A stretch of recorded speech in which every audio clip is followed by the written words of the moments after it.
Greetings and welcome to the Seattle Law of One podcast. Today's episode is about reprogramming the biocomputer. Biocomputer is a term that's been used many times in Law of One channeling sessions to refer to our conscious mind. Like computers, our minds are programmed to respond to catalyst or stimuli from our environment in specific ways based largely on experiences going all the way back to childhood and perhaps even to previous incarnations. But unlike computers, we have the ability to reprogram our minds, to change the way we respond to catalyst from our environment and from other selves. How can we reprogram our biocomputers to dismantle triggers, to heal from trauma, to grow spiritually? Are the internet and artificial intelligence precursors to the social memory complex we are to become? Let's find out. My name is Jonathan Tong. I'm facilitator for the Seattle Law of One study group.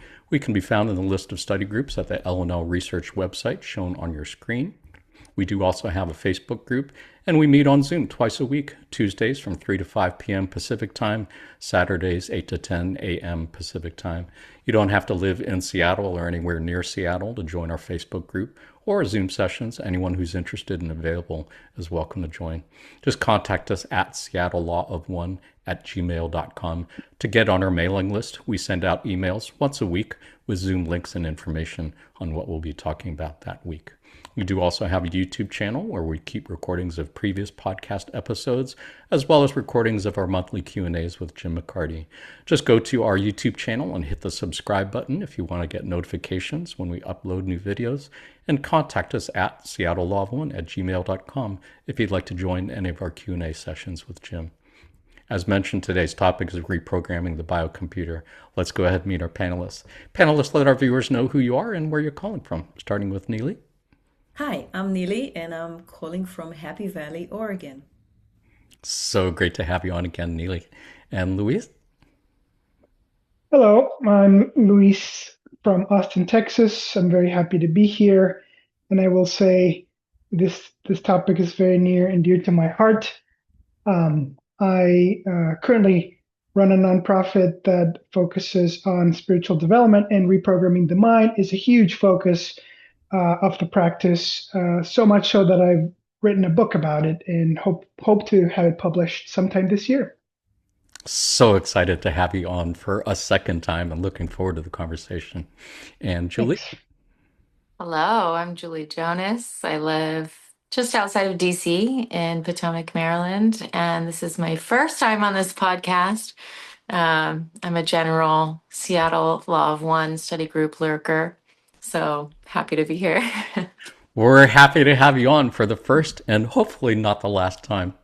Want to thank our panelists for being here, and viewers do want to remind you, as always, that none of us here are experts or authorities on the Law of One or on computers necessarily. We're just normal people like you, hanging out, talking about the Law of One and how to apply it in our daily lives. You know, like normal people. Anything that any of us say could be wrong. You're welcome to disagree with anything or everything that any of us say. If you are already familiar with the Law of One and the entity known as Quo, you might want to skip ahead to the chapter on what is the biocomputer. Otherwise, for those who are new to the Law of One, you can think of it as a set of spiritual teachings based on the understanding that all is one and that one thing is love. All of the reading passages we're looking at today came to us through the process known as channeling. You can think of channeling as a form of telepathic communication between humans and entities such as angelic beings, extraterrestrial beings, inner planes beings, spirits of deceased higher self, etc. A channel basically serves as a mouthpiece for other entities to speak through, and in this case, those entities would appear to be of extraterrestrial origin.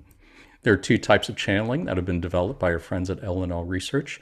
Trance channeling is when the channel is in a trance state, meaning they're subconscious or unconscious, as if asleep, meaning they are not at all aware of what words are coming out of their mouth as they're saying them. This is how contact was made with the entity known as Ra back in the early 1980s. Conscious channeling is when the channel is in a conscious but deep meditative state, meaning they're only somewhat aware of what words are coming out of their mouth as they're saying them. This is how contact was made with the entity known as Quo, starting in the mid-1980s up to present day. Who is Quo? You can think of Quo as a group entity made up of three social memory complexes: Ra at 6th density, Latwii at 5th density, Hatan at 4th density. You can think of the social memory complex as a planetary consciousness. It would be as if the entire human population of Earth was merged into one group mind. You can think of densities or dimensions as different levels of consciousness or different levels of reality, since those two things are so closely intertwined. Imagine, if you will, that the elements of earth, fire, water, and air have some form of consciousness. As many indigenous peoples have been saying for centuries they do, we refer to that as first density. You can think of second density as the level of consciousness of plants and animals. Clearly, a significant quantum leap above and beyond the consciousness of what we would otherwise refer to as inanimate matter. You can think of third density as the level of consciousness of humans and cetaceans like whales and dolphins. Again, a significant quantum leap in consciousness above and beyond that of plants and other animals. You can think of fourth density as the level of consciousness of the social memory complex. Again, as if the entire human population of Earth was merged into one single group mind. Clearly a significant quantum leap above and beyond the consciousness of an individual person. You can think of fifth and sixth densities as whatever would be comparable quantum leaps above and beyond fourth density. There is much more to be said about it, and if you're interested, check out our podcast episode on densities and dimensions.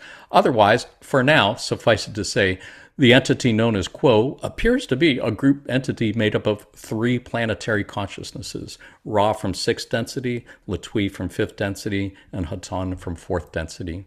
First contact with Quo was made by the LNL research channeling team in 1986, almost 2 years after the end of the Ra contact in 1984. They have been channeled every month since then, up to present day, by the LNL research channeling team. Transcripts of those sessions can be found at the LNL Research Conscious Channeling Library, shown on your screen. Having said all that, let's take a look at a passage on what is the biocomputer.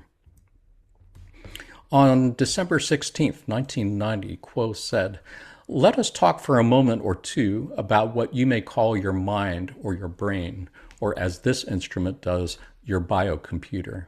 The nature of your mind is such that it is geared, as a computer is, to make a large number of choices very quickly in order to tend to the survival of the physical vehicle of which it is the intelligence.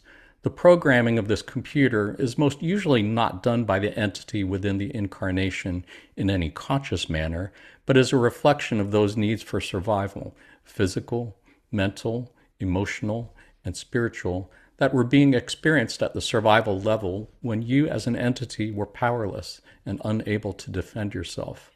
Consequently, there is strong programming towards self-protection, and much of that which is programmed to be noticed is that which has to do not only with physical needs for survival, such as the breathing the air, but more subtle needs which are discovered as the entity grows in years and experience. Usually there is much more programming concerning the behavior requested of those who wish to enjoy the privileges of being considered normal and aware of consensus reality. Because so much of the program is concerned with behavior, the mind finds itself programmed and sometimes quite extensive defense mechanisms for slowing, stopping, and being able to control uncomfortable environments. All of this programming was undoubtedly offered to each entity before it had an opportunity to consider whether or not it wished its programs to run thusly. This is an important point because only perhaps 2 or 3 or 4% of the available space, shall we say, for the retention of data within your biocomputer is accepted as worthy of notice." Long passage for us to start on. Sorry about that. There is so much to unpack in here, and so many things that I think are kind of funny. Most notably, the part about those who wish to enjoy the privileges of being considered normal and aware of consensus reality. We are programmed from a very early age not to be freaky and weird and stand out from the group. I just find that super interesting. For starters, what do you think, Neely? Any thoughts on anything here? Well, it's interesting that you said we are programmed not to be freaky and weird, because we are indeed programmed from a very young age as into what is acceptable and what is not acceptable to whatever demands society is demanding of us. However, that structure that society deems is not weird or freaky or strange is also a construct. So it's really interesting to think about whether this construct is actually reality, right? So Sure. we are being born into this world, and at some point after our physical needs are being taken care of, we are being taught not to interrupt when a grown-up is speaking. In some cases, children are best seen but not heard, and there's a Right. lot of stuff that's going on over there, and that's already like an initial programming. Then we go out into the world, and we have the teacher, and we have our peers in kindergarten, and we have the pastor at church, or whatever else we see out there. And it And goes on all the way up through adulthood, for sure. it goes on, and yes, and but very early on we already have those neural pathways that say this is how you need to behave when you are with people, this is how you, Right. you need to behave when you are at school. So that's Right. really interesting, just to kind of take a look at it from the side and say, is that really how reality should be? Right, because God forbid a child should say something that does not match with what we consider to be consensus reality. Somebody who has visions or experiences or spiritual psychic experiences would probably be labeled a weirdo and a freak and encouraged not to talk about it for sure. Exactly. What Yes. do you think, Luis? Anything to add? Yeah, I totally agree with that. And what really stood out to me listening you read it out loud right now was that we didn't really get to choose any of it, at least not while we were alive in a young little body. And all of those programs getting into the subconscious and deep unconscious, we have no awareness of what's going on. And for me personally, that's dictated so much of my life, right? After my spiritual awakening and having some mystical experiences, I I soon realized, wow, I chose a lot of things to work through, and so much of it came from my childhood, right? That represented all these traumas and pain and lessons. It kind of dictated the work of my life in many ways. And so, there's a lot of compassion I've learned to feel for people, that all experience the same. And So, how so do you for feel me, about the idea that that was stuff that you chose pre-incarnatively to experience? All that trauma and all that difficult stuff? yeah, I've often wondered what the heck I was thinking. I'm pretty sure we all have. Yeah. Yes. Yeah. Yeah, Felt. I don't really know, but frankly, I just take it on faith, that there's a good reason for me to work on these things and hopefully share that with others. Yeah. Yeah. And that is the beauty of having others that we can share those experiences with and learn from each other, for sure. What do you think, Julie? Any thoughts on anything here? Yeah, I love this, the being normal aspect of it. I remember when I was little, being told, like, don't repeat that. Like, don't, having strange experiences or thought, Right. and you don't say that at school. You don't say that in front of other people. And now I'm an adult. I get to be what I call a professional weirdo and practice and teach others, or, help others to relearn to notice the little things that you are, taught to ignore. So it's great fun, the Yeah. not being normal as a profession. I'm loving it. Yeah.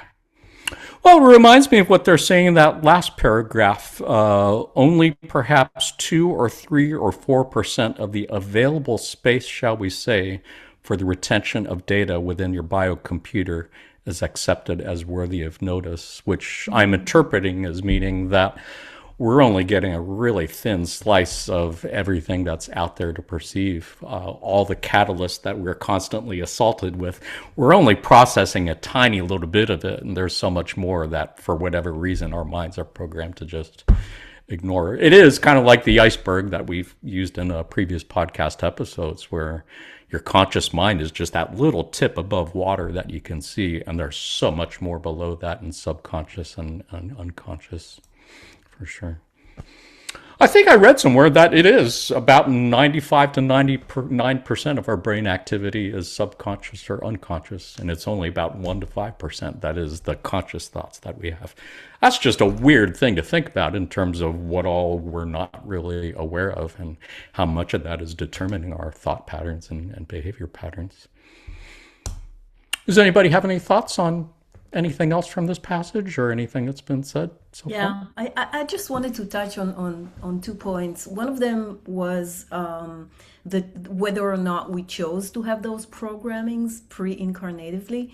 So I tend to believe that we are choosing a lot of those because these are things that we wanted to work on or are part of our mission.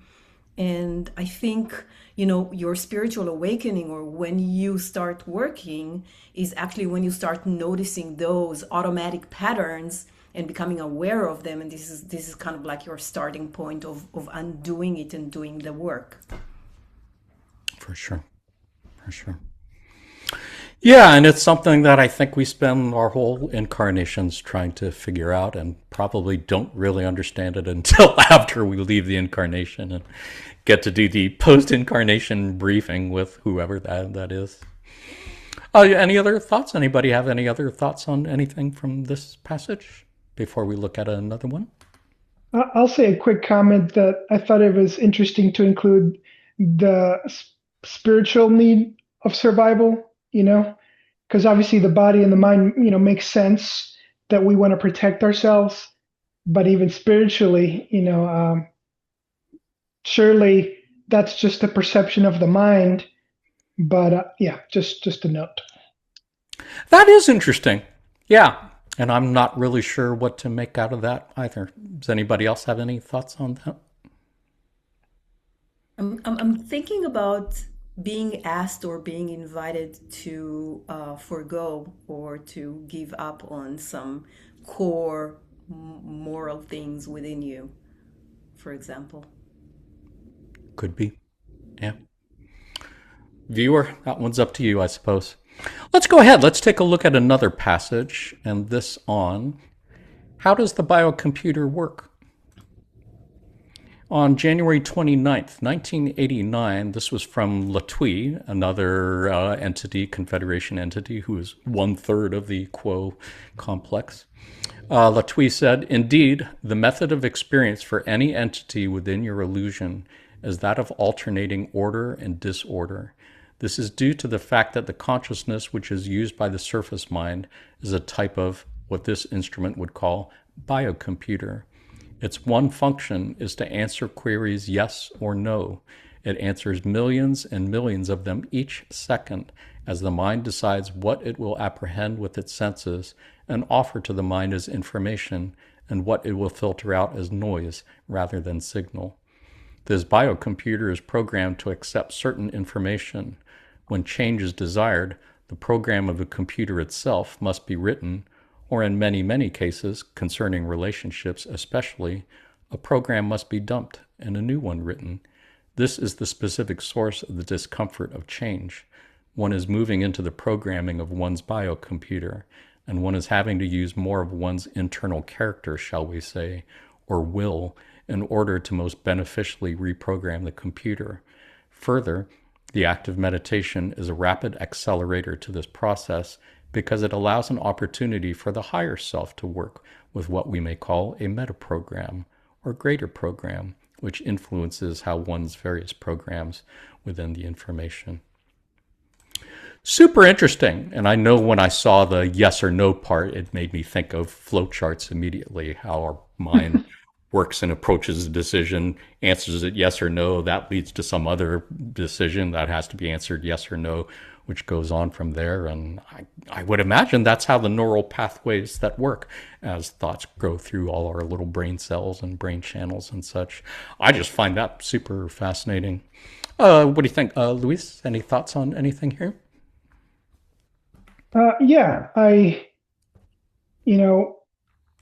I guess what comes to my mind is there's so much in terms of the art of reprogramming. Like here, Latwi pretty much gives very, very high level picture. And there's a lot of different ways to go about that. But I guess I wanted to share a few key steps that in my experiences I've picked up. And I'll just go through like a few, like a step process.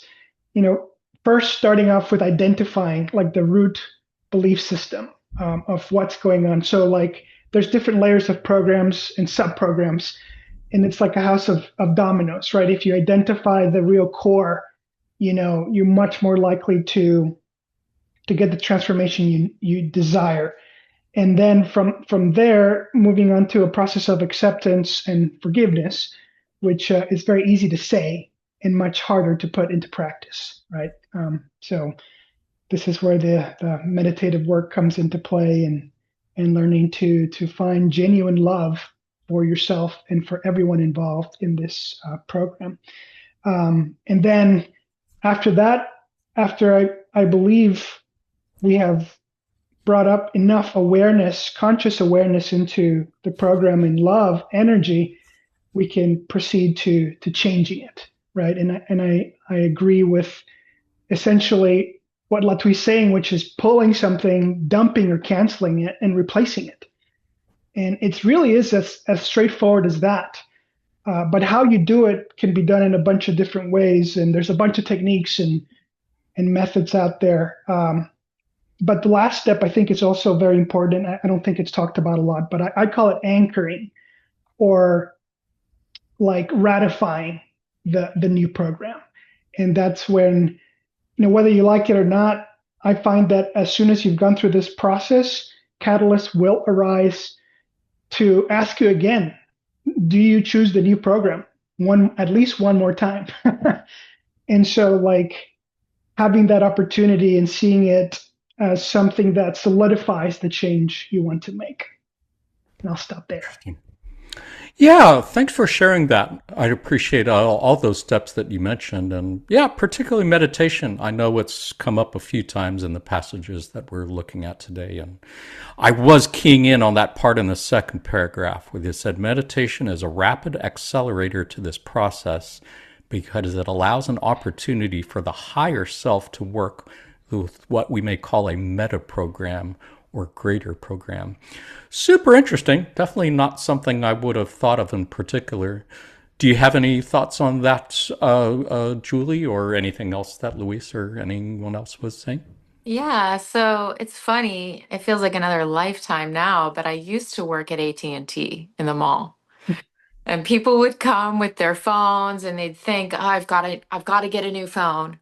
And me, who didn't perform well as a person who's supposed to, sell them the new phone, but a person of service in the wrong job, I'd be like, well, actually, all you need to do is just turn your phone off for a while. Restart it. Yeah. Literally, if you just give your phone a hard reset, you won't even need a new phone. Your phone's fine. And so I think of meditation as that, it's such a strong tie for me there, where sometimes we just need a hard reset to like give ourselves some time to shut down all the nonsense and all the clutter programming and just reconnect with our home vibration in a way. And then something, along the lines of what Louis said, it's interesting that like anchoring into the programming. I'm a Reiki master, and a lot of the times, I have to describe it as kind of like a chiropractor to people where, Reiki gives like the pure consciousness vibration into the field. So then through vibrational resonance, it can go back to its normal state, right? Love, right? And then we talk about, kind of what was distorting that a bit. And then I say, like a chiropractor, you can go get an adjustment. But then if you go back to doing the same thing again, it disrupts that energy all over again. And so you have to have kind of that, reinforcement that comes back in to start to do things differently for that energy to still be, that healing self-healing vibration. Super cool. That all makes perfect sense, and never really thought of it that way. That's interesting. I really was picking up on the part you said about meditation being like restarting your computer and resetting that. I don't think I ever really thought of it that way, but that really makes a lot of sense, and I'm going to think about it more that way from now on. Thank you. That's the only way I could try to convince my dad to meditate. Like, you know how you just have to turn your phone off sometimes? Just try it. That's pretty cool. Did that Yeah. work for your dad? No. He still has not closed his eyes one time, thoughtfully. Yeah, it's tough. I resisted meditation for a long time. The idea of sitting in silence was not working for me. It still doesn't. That's why I do the oming. It gives me something to do while I'm sitting there. Otherwise, show him the meditation episode from our podcast. See if that does anything for him. What do you think, Neely? Anything to add? Well, yeah, first it was so fascinating to hear both Luis and Julie's point of view as coming from the place of healing and helping people overcome their limiting beliefs or making the change. I am coming from the other side. I am a person who has been doing a lot of healing and a lot of changing of those programs. And I wanted to focus on one sentence from the second paragraph, which says, dumping the old program and doing the new one is the specific source of the discomfort of change. Because there is some point after you have recognized your limiting program or program you wanted to change that you have to dump it. And right on the cusp before you have acquired a new program, you are in a state of flux. You are like, oh my God, everything I believed in with regards to X is wrong and has been wrong. And I realize that now. But I don't yet have that new belief that I want to hang on to or work with. So that is can be quite a destabilizing part of the journey. Just throwing it out there. Yeah, I appreciate you're doing that. I think it's kind of reminds me of an analogy somebody made of the monkey swinging through the jungle on vines, and you can't let go of one vine until you got another vine to hang on to. And I would think that makes sense. Yeah. Yeah, beautiful thoughts. As always, I'm really learning a lot from the different perspectives here. And I know a number of our viewers told us in the podcast survey that they really enjoy hearing different people's perspectives too. So much appreciate that.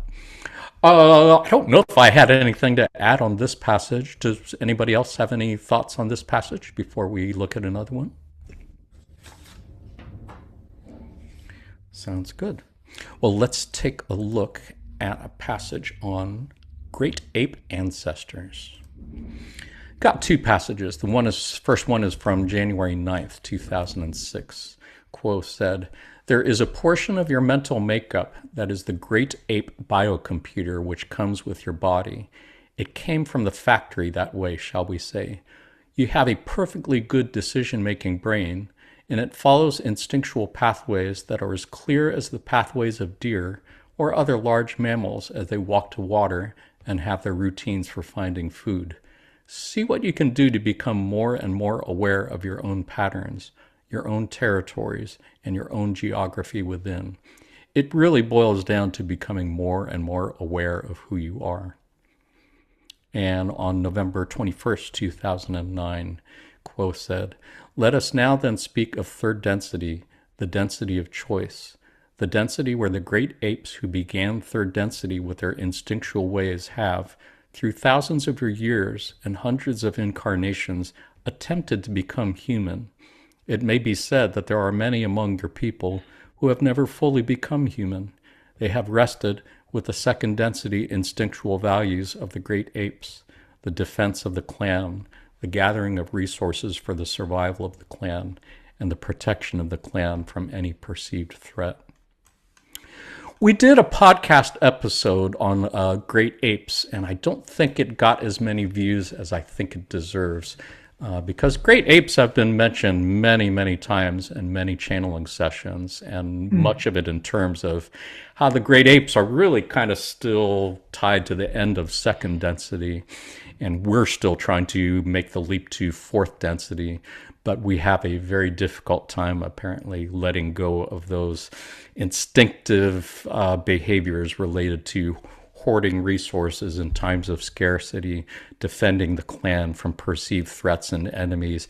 It seems to be such a prevalent thing in our society these days as I look around.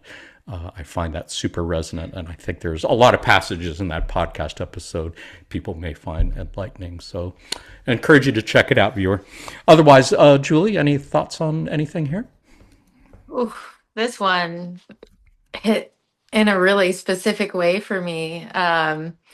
It makes me think of my ancestry, my lineage, and so many of us are finding here right now that we're kind of like the cycle breakers, breaking these ancestral patterns. And for me, my family were, hoarders, as you said, like grew up in the Great Depression, had to learn, the women in the line had to learn how to use their gifts to manipulate and to find men to take care of them. And getting further into it, so many of them were prostitutes, and hoarding and prostitution really went through my line.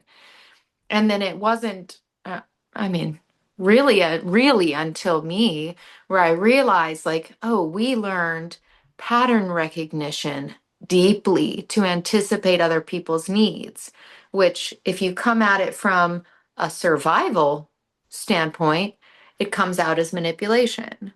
The pattern recognition, how to perform to make sure I'm taken care of.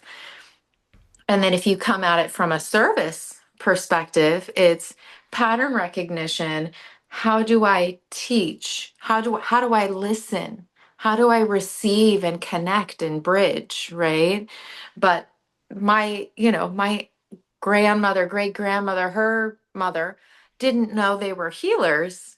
They thought they were just magnetic and had to survive. And so there's so much there that I see as, using your gifts from a standpoint of survival, or using them as a standpoint of service, and determines totally different behaviors.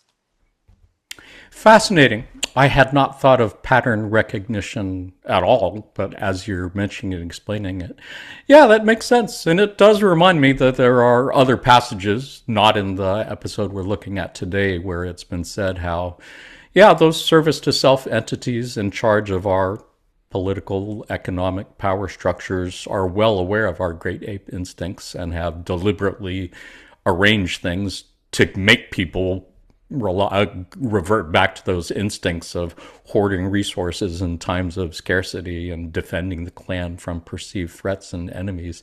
They really like playing that in order to keep us divided against each other, which is where part of the reprogramming part comes in, I suppose. What do you think, Neely? Anything to add? Yeah, that's super fascinating, thinking about being the chain breaker or the cycle breaker. And also, what you said, Jonathan, about exploiting those tendencies or those imprints in us.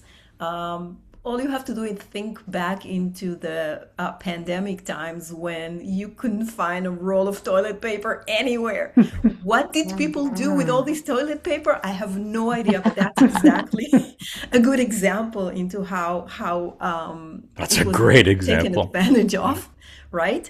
And I see, yes, definitely can see those tendencies around us, and I do think that a lot of those tendencies do not come from STS tendencies. They just come from an imprint and from, moving from second density to third density. And I see, the process, they are actually in the first channeling here, they're actually setting the first step of disciplines of the personality. And that first step is know yourself. The second step would be accept yourself. And the third would be become the creator. So, yeah, just know yourself, be aware of those old programmings that are running so deep that you have inherited them through generations. And So beautifully said. exactly. And then we're going to look at the next step. What are the next steps? Okay. Yeah. Well, and I think that takes us back to meditation, because I think so much of meditation is examining your thoughts and being aware of your thoughts as they arise, and being aware of how many of our thought and behavior patterns could well be traced to the great ape biocomputer, which came with our body with the factory settings as they are. I think that's a hilarious metaphor for sure. What do you think, Luis? Anything to add?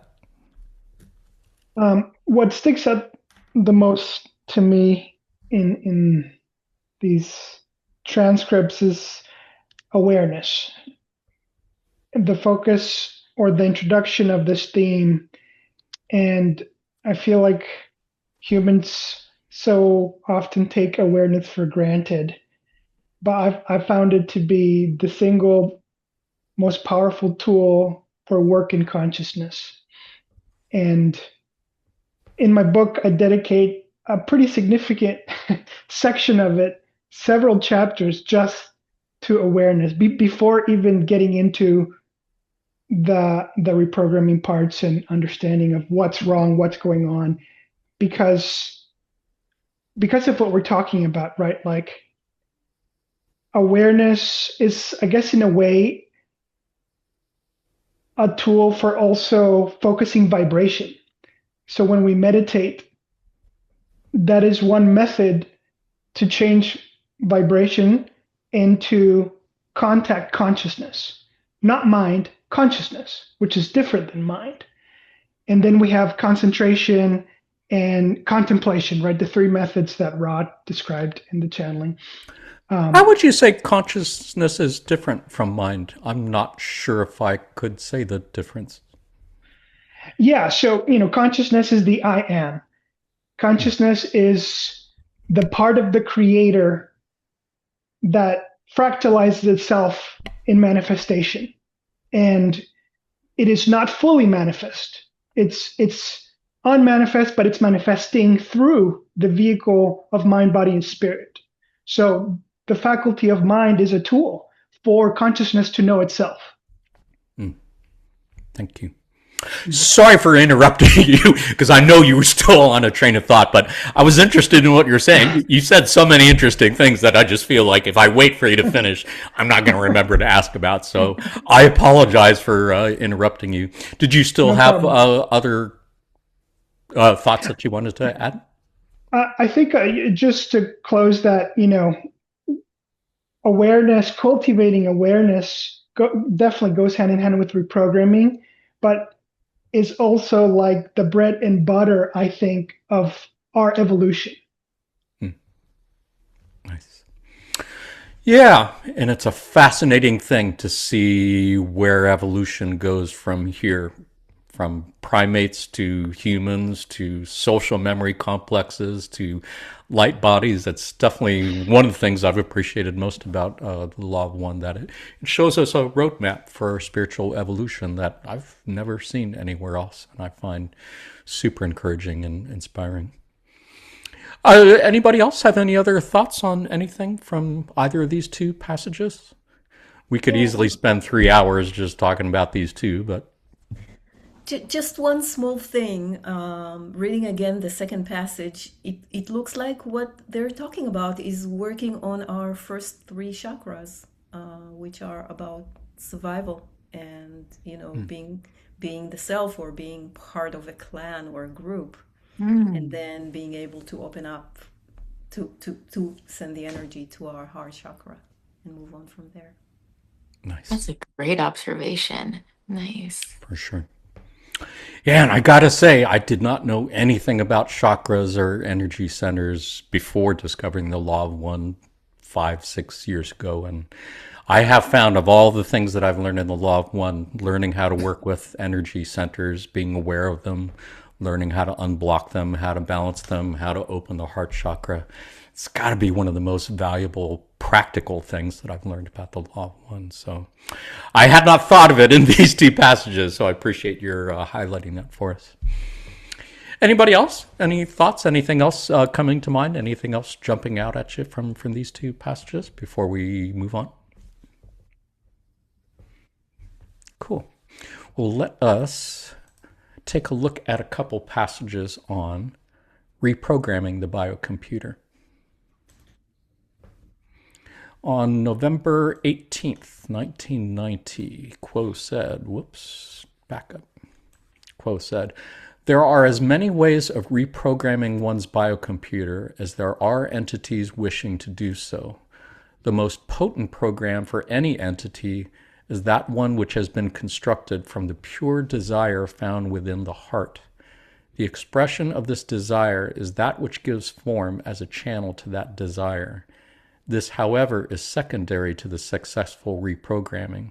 The generation of this desire so that it is complete and fills the entity and overflows the cup, shall we say, is that which is of primary importance in the root, we correct this instrument, in the reprogramming of any thought or behavior pattern.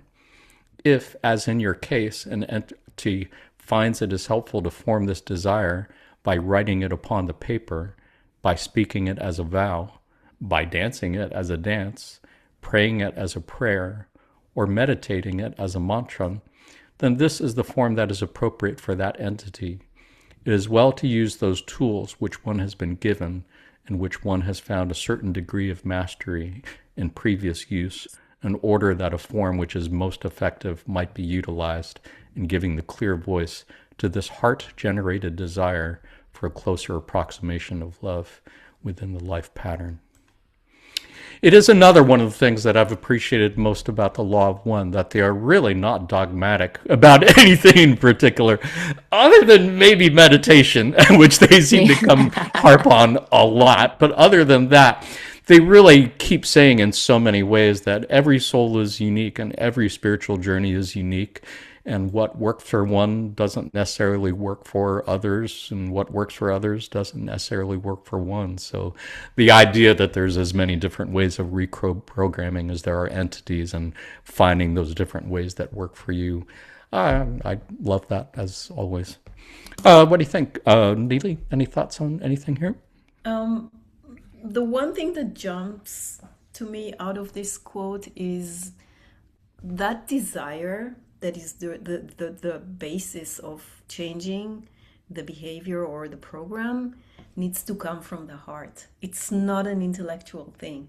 So there are a lot of things that are intellectual that you can do, and you can sit and write, your own affirmations and all of that stuff. But if it doesn't come from the heart, it's not going to take hold.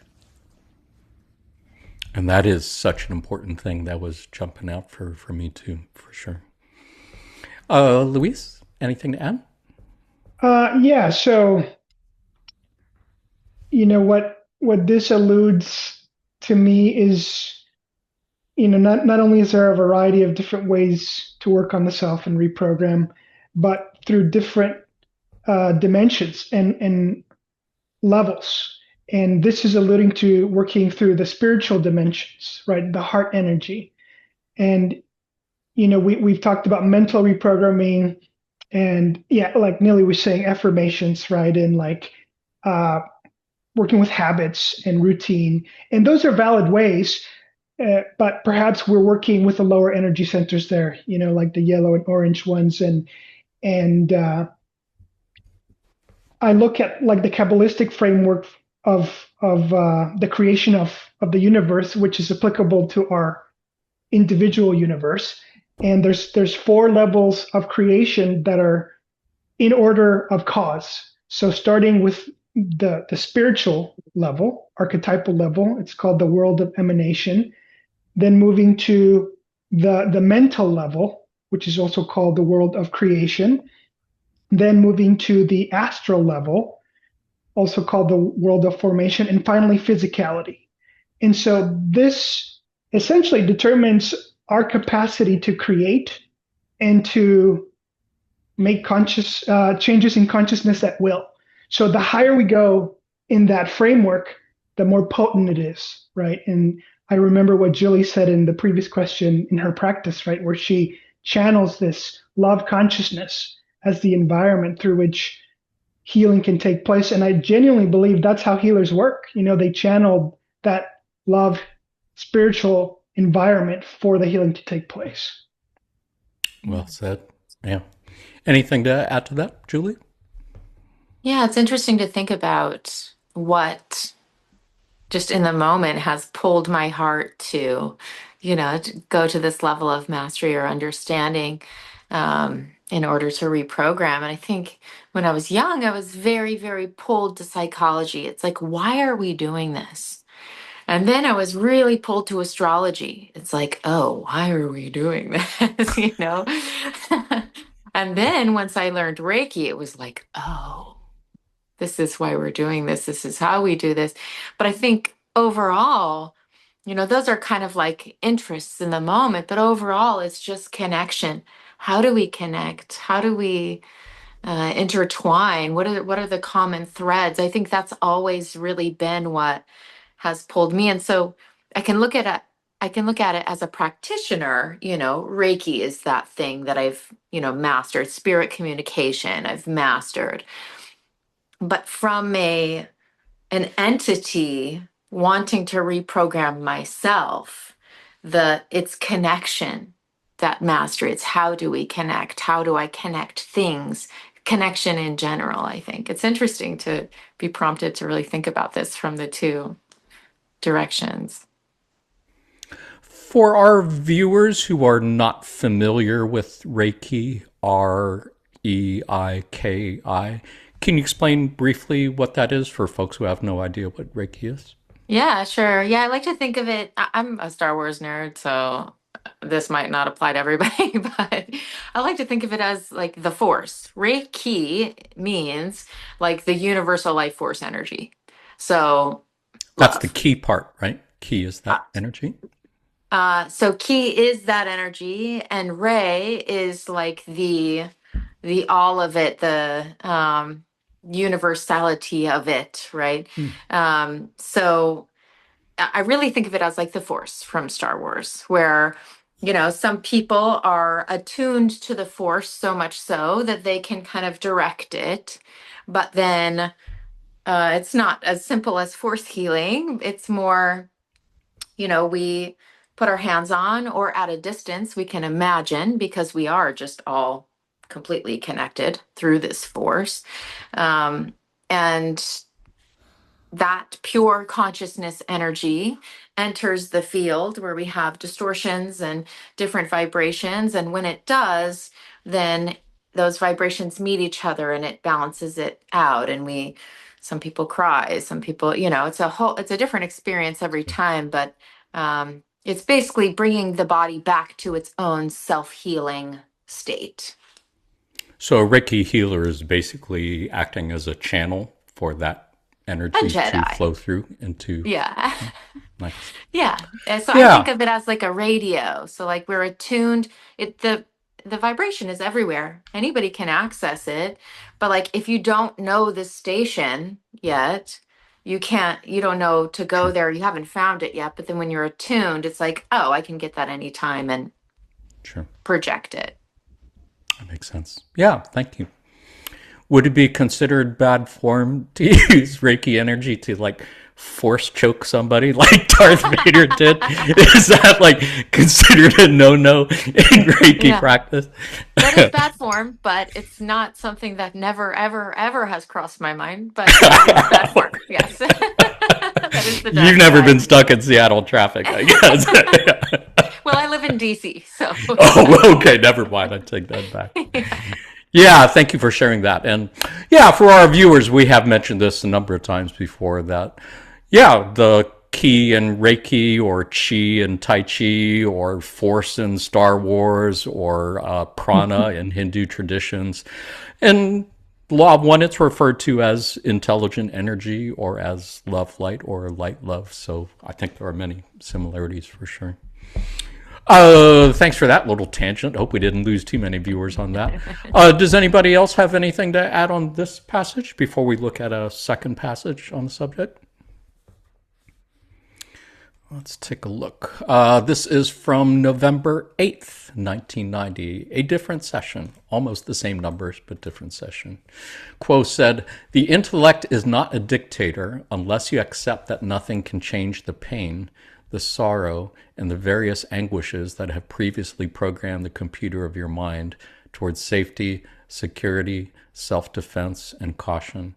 It takes a great deal of courage, given only by will and grace, to be able consciously to work at the reprogramming of the mode of perception used by the conscious mind, the reprioritizing of concerns from those things which seem vital at the mundane level, the value given to those things which within your culture would be dismissed, as the musings of the sophomore wise school must be grasped and in actuality surrendered.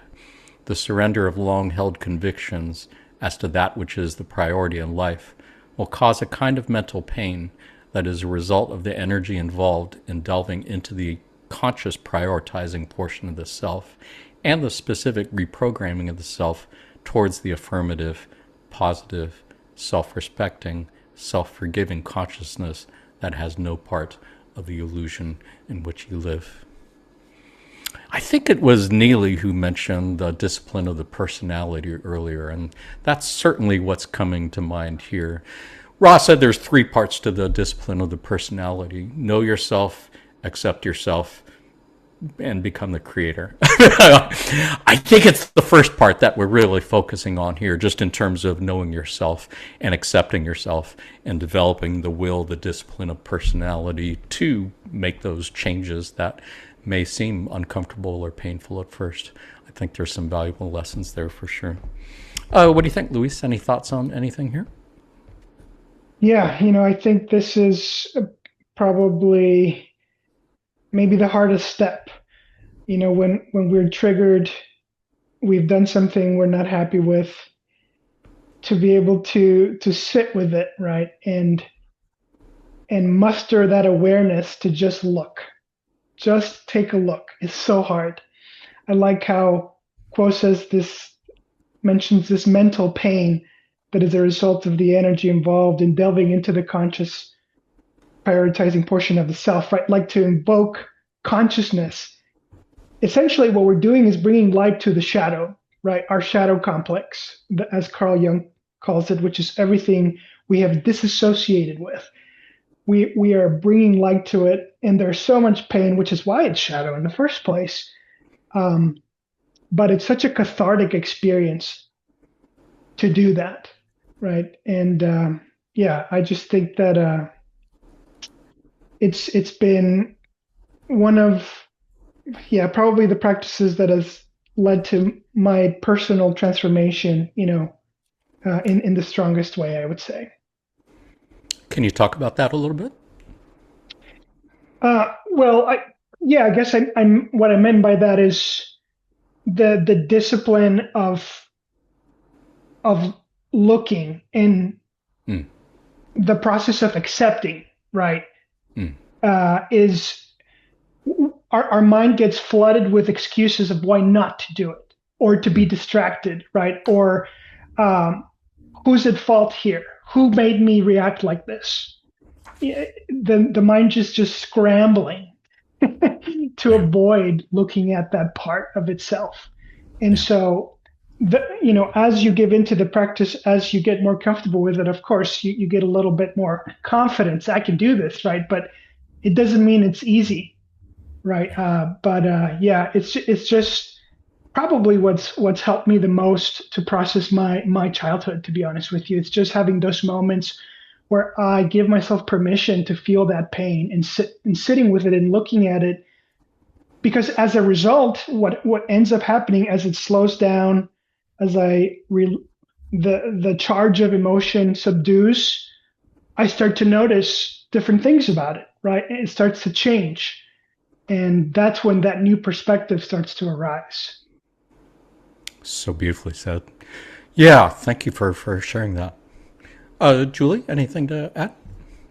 Yeah, it's interesting to think about how in our society, at least in past generations, there was such a paradigm of, therapy is maybe a waste of time, a waste of money to dwell in the past, right? Or, some people will look at others who are on their healing journey and think of them as like, oh, must be nice to just like sit around and go to sound baths and to, sit and do talk therapy or go receive treatments or whatever. But it's a challenging curriculum, right?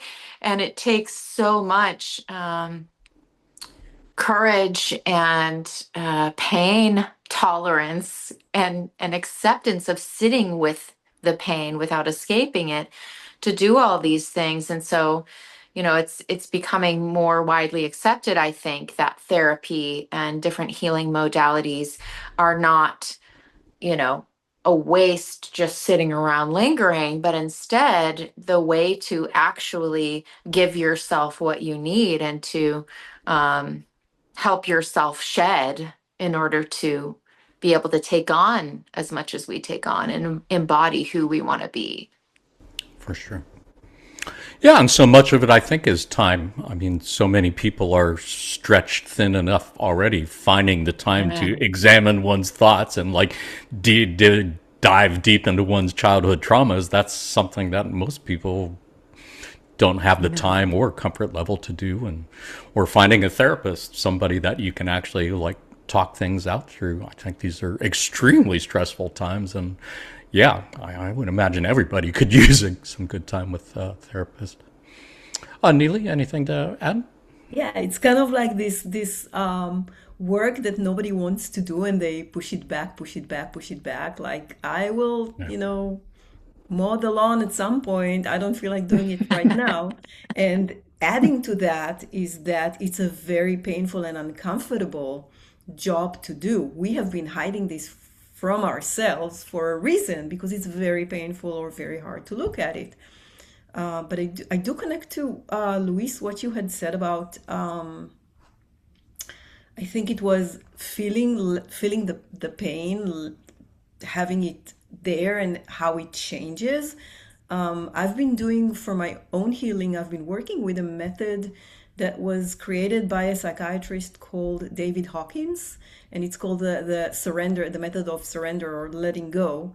And that he says that all of those emotions that are bottled up inside of us, they don't go away anyway, right? We're not looking at them, they are our shadow, but they are inside us and they are influencing us and still causing us pain. But these emotions are not supposed to stay in the body. We are supposed to process them and let them go. And this process requires courage. It requires a lot of honesty, because there are things that we may not like what we did or may not like looking at.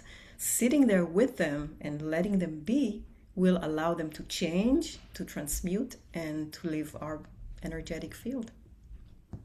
So beautiful. Yeah, feel free to put a link to that in the comment section of the video if you want, so our viewers can look into that too. Loving the conversation. Did anybody else have anything to add on this passage before we look at another topic?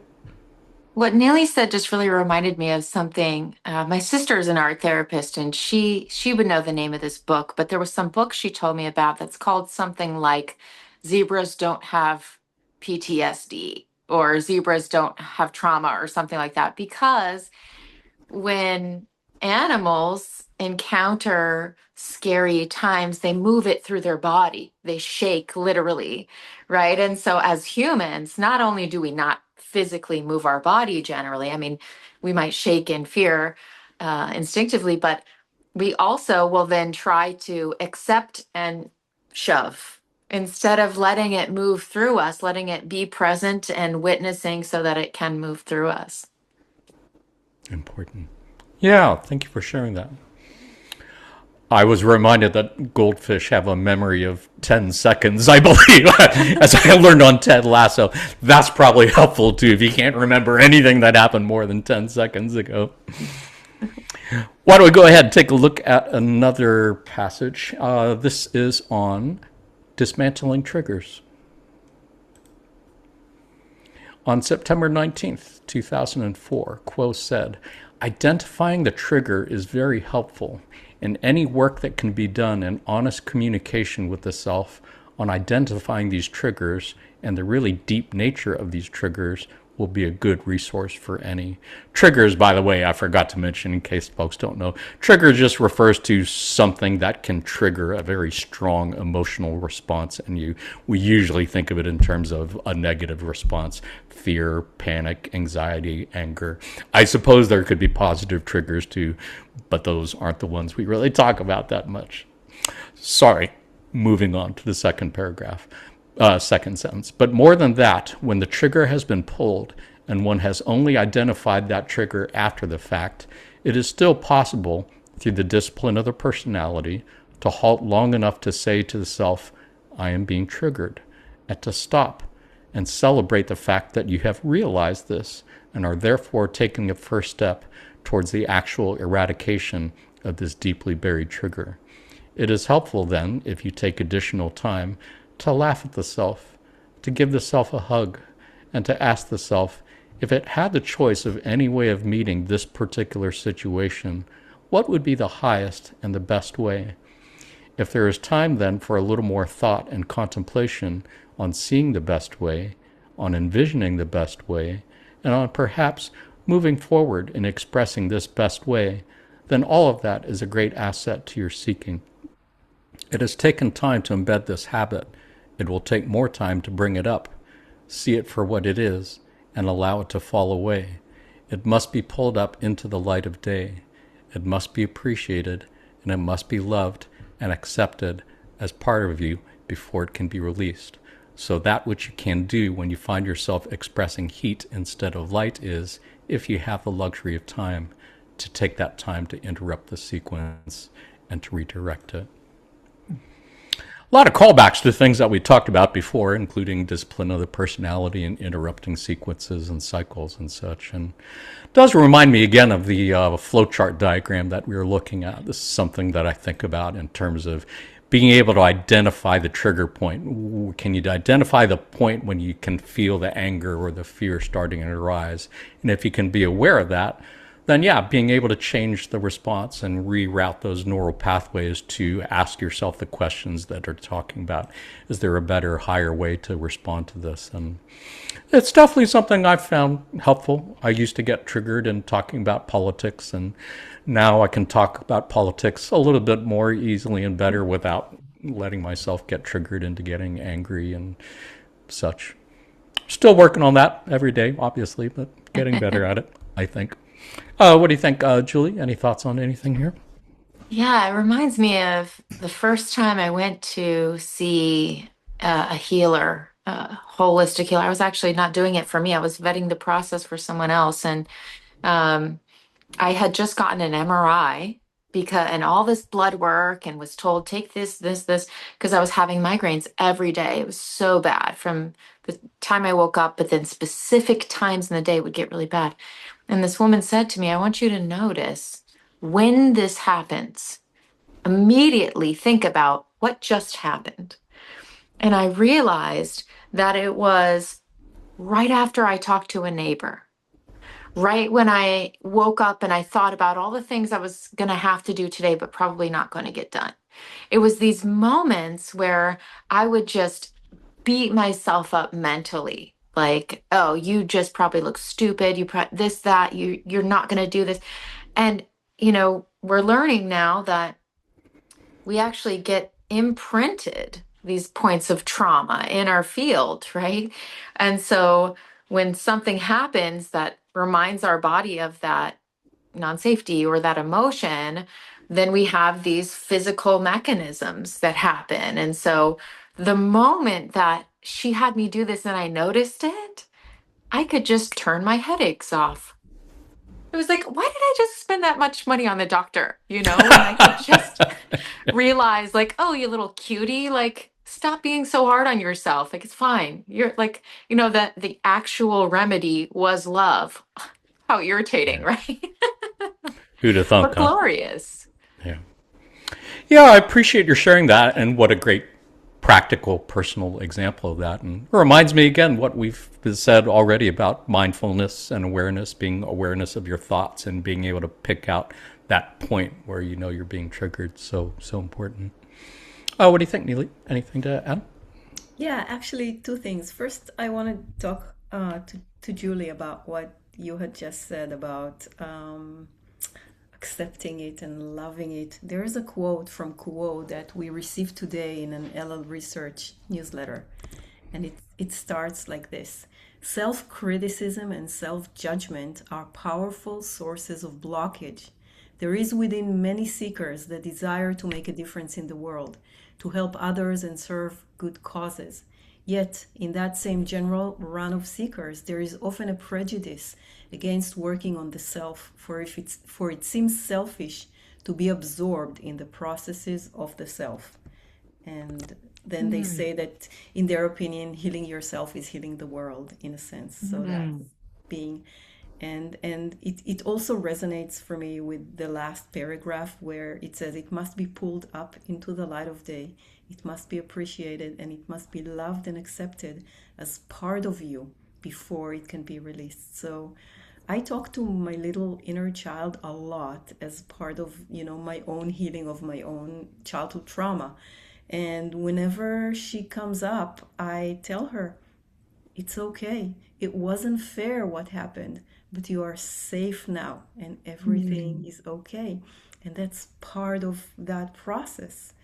And the other thing I wanted to say was about recognizing those triggers, right? So Ra recommends sitting every night in the evening and kind of like contemplating all the events that happened during the day. And I see this as step one of recognizing those triggers. So it didn't happen in real time, but you're sitting right now and now you are able to kind of mentally catalog, okay, those are the triggers. The next time you will be able to recognize them as they happen, and you may not be able to respond correctly. You will only be reacting out of instinct. And that will go on for a while, give it time. And then at some point, you will find that you have that split second between trigger and reaction, and you manage to master it and to respond to it. Wow. So beautiful. Yeah, thank you for sharing. I got nothing I can add to that. Thank you. Luis, any thoughts on anything? Yeah, I'll comment, the way I see it too is differentiating between an unconscious response and a conscious response. It's a very big difference. And obviously the trigger, when we're triggered, we're reacting unconsciously. But I will also add to that dismissing and what's the word for this? It's not ignoring, but when you're suppressing a reaction, right? So you're trying to get to a result of not being affected without doing the work, essentially, right? Without bringing conscious awareness. And that's a very big distinction with actually responding. So yeah, I really like what Julie and Neely said as well. Yeah, and it is so much easier to suppress things and stuff them in the closet, especially when you don't feel like you got the time to do that, or you know that it's going to be painful to deal with that. So that's why I really appreciate what Neely was saying about, being willing to go in and heal deep traumas and get to the point where you can actually forgive someone who really, really hurts you. Man, I mean, that is so healing for the whole planet and for the whole world. And each time you or her watching this on video perhaps are able to do that kind of inner work, you're doing as much as anybody else could possibly do to heal the world. And that's a beautiful and inspiring thing to remember, for sure. I think we've got a passage to look at on healing traumas. Anybody have any other thoughts on this passage before we look at that? Actually, I'll say one last comment, which is, we talked about healing the world through ourselves, and I totally agree with that because our consciousness is shared. But, in my experience, it's so practical too. like the reason I got passionate about healing myself was because I started to realize how much I was hurting those I loved with my triggers, with my unconscious behavior. And that Beautiful. takes a lot of self-awareness. I would think taking some hard looks at yourself, for sure. And am I assuming correctly that took a while to get to that point? Yeah. Yeah. Yeah. Yeah, it reminds me, I think, of that passage way back, what we were saying, the pure desire in the heart to change is probably the most important part of changing. If you really don't feel that deeply in your heart, then it's going to be really difficult, I think. Shall we go ahead, take a look at another passage, another topic? Yes. Let's look at a passage on healing traumas. On September 1st, 2018, Quo said, "The desire to move through and heal trauma is that which is the observation of a certain experience or instance of experience that is a reflection in microcosm of the larger journey that you make through this illusion. Again, we recommend that meditation is the greatest tool by which you may process the gaining of strength, the healing of trauma, and the moving forward from trauma, using it as a base upon which to make your next evolutionary step. Within the meditative state, again, we recommend at the end of your day to take that traumatic experience and to examine it as you examine all experience, to learn from experience as you process the catalyst to be more precise, to achieve experience. Look then to that which has brought about the trauma. What was the nature of its origination? Can you see any helpful fruit that came from it? Is there any means by which you have previously been able to withstand the trauma, to move forward from it, and to seek to heal the trauma and thusly learn from it? This is practicing what you might call mindfulness upon both the conscious and subconscious levels of your mind. Your mind is a powerful quality that you may utilize in examining the nature of all the experiences or catalysts that you encounter in your daily round of activities. When you can look upon any experience, any trauma or difficulty with a calm and accepting mind and heart, it is far more likely that you will be able to receive intuitional hunches or flashes of inspiration that come from your subconscious mind that utilize its contact with your pre-incarnative choices." Really fascinating passage and a lot to unlock here. I think it might be that last part that really catches my attention most, that when you can look upon any experience with calm, accepting mind and heart, more likely that you'll be able to receive intuitional hunches or flashes of inspiration that come from your subconscious mind that utilizes its contact with your pre-incarnative choices. I guess maybe that's why they keep harping on that meditation thing so much, because I guess that's how you get to that point where you are able to process all of that stuff and heal from the trauma and be able to open yourself to receive those hunches that they're talking about. I don't know, what do you think? Neely, any thoughts on this passage? Anything Yeah, here? it really is a fascinating passage, and brings me back to what Luis had said in one of the first passages about did we choose it or did we not choose it pre-incarnatively? I think the first instinctual, if you go by instinct, whenever you have trauma, the first instinct would be, I'm a victim, something happened to me. And changing that point of view through meditation to, this thing did happen to me, but can I learn something from it rather than staying in the victim mode, is, I think, a huge step. And when you increase that point of view even farther and say, okay, I wanted to learn something here before I came into incarnations, so I programmed those traumas and events along my lifespan, so that in each moment I will be able, when I reflect on it, to learn something, to open up the heart in forgiveness, or whatever lesson I came here to learn. That completely changes everything. And I do believe that it does open you up to being more intuitive and being able for example, when you encounter a certain behavior in a person, in an other self that you're dealing with, and all of a sudden you have an insight and say, oh, that could be coming from this programming or that trauma. It really opens you up more to be able to take in more catalyst and to deal with it in a more, I would say, productive way. Nice. Yeah, I appreciate that. It sure is easy to look around at things that are happening in the world these days and take a victim position on it or see others as victims. And I don't think that's an easy thing to change, to get out of that mindset for sure. What do you think, Luis? Any thoughts on that or anything else from this passage? I definitely agree.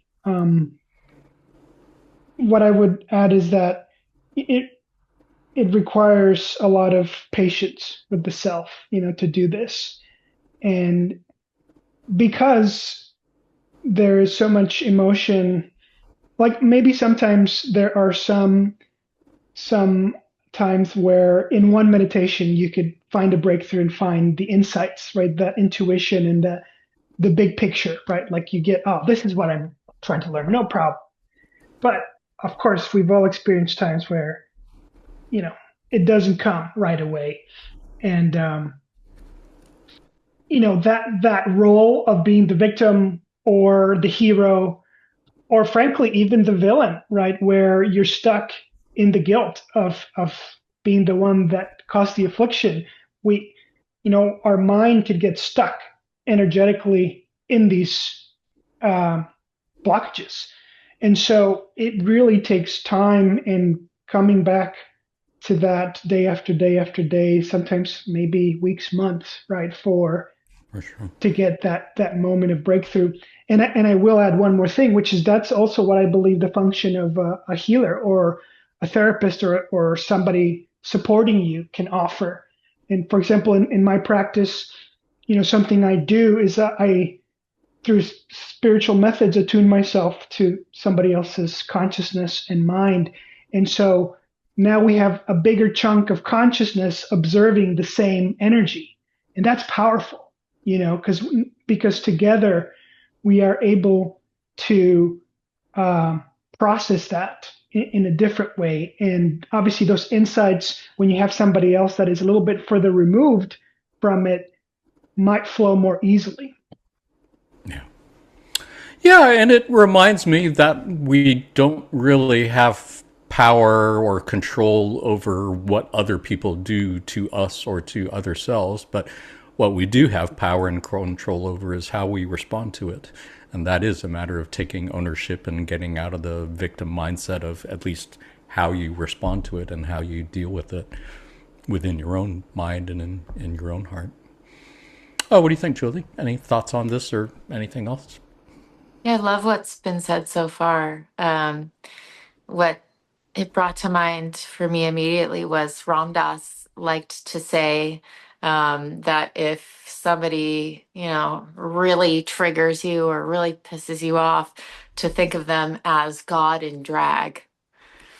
And, Yeah. when you get to this point, and you don't always stay at this point, like vibration, it's a very up and down, it's a practice, but you get to a point of seeing everybody as your teacher, it changes everything. Like, why is this happening? And reminds me of what Luis said about those anchoring opportunities, to put those new programming methods into practice and to really see, like, am I in the vibration of compassion, or can somebody driving just pull me out of it immediately because the choice they made? And I find a lot of people, clients that come to me, will have, issues with their parents. And, I feel it's so relatable where we can think of our parents as the villain, or they did this to me, or because of this happened.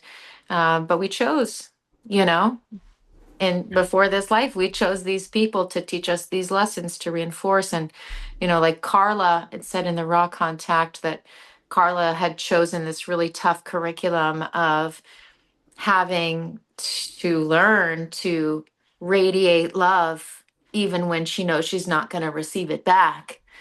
Sometimes it's that simple. We got to be put in an environment of chaos in order for our love to be unconditional.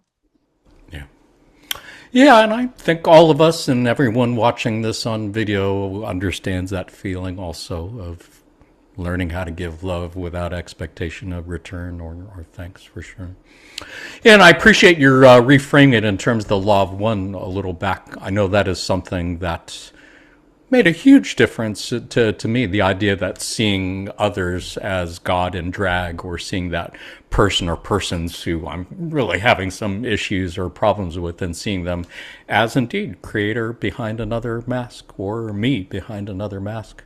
I had thought about that before, earlier in my spiritual awakening, and I had seen hints of that from other spiritual teachings, but I think the law of one really, really made that much easier for me to understand and practice on a daily level. So much appreciated. Anybody else? Any thoughts on anything from this passage before we look at something else? Sounds good. We're moving right along here. I do remember folks in the podcast survey said these episodes are a little bit long. It would be really nice if you could shorten things up a little bit. So I appreciate everyone who sent in that survey, the feedback on it and such. And yeah, we're trying to keep things moving along. Let's take a look at a couple passages on breaking old habits and creating new.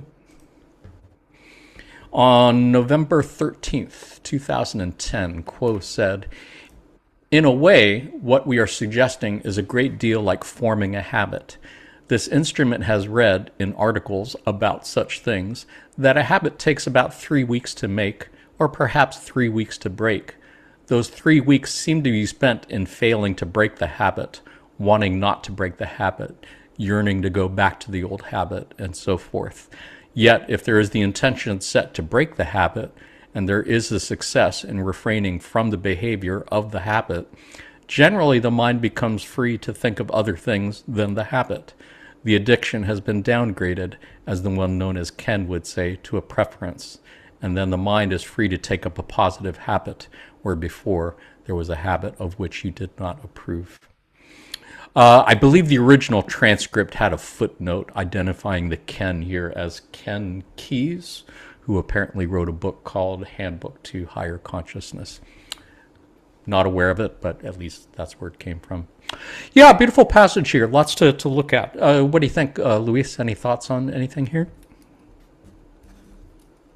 I just like that progression, that it's not necessarily that you have to turn the switch off and like all of a sudden I'm totally done with this, but just a little downgrade.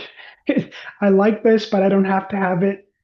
And it's hard to be human. So that's what I take from this passage. What do you think about the 3 weeks part? Does that sound about right to you? Does that make sense to you? 3 weeks to break an old habit, 3 weeks to make a new habit? I don't think I ever really thought of it that way in particular. Yeah. I think that for me, it probably would take a little bit longer in terms of purely mental work and just like my personal will and mind.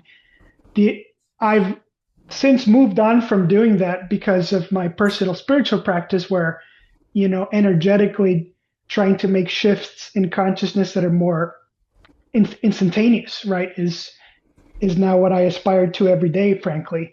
But I look back and, man, I can think of several things that I spent months in trying to change. Sure. That's what I was thinking. I know some habits I've had, they took years in developing and may well take years to change, but I don't think that's necessarily the case. I don't know. What do you think, Julie? Any thoughts on that or anything else? Yeah, I think I quit smoking about 10 times before I actually quit smoking. Good for you that you did it at all. Yeah. Right. How many years were you smoking?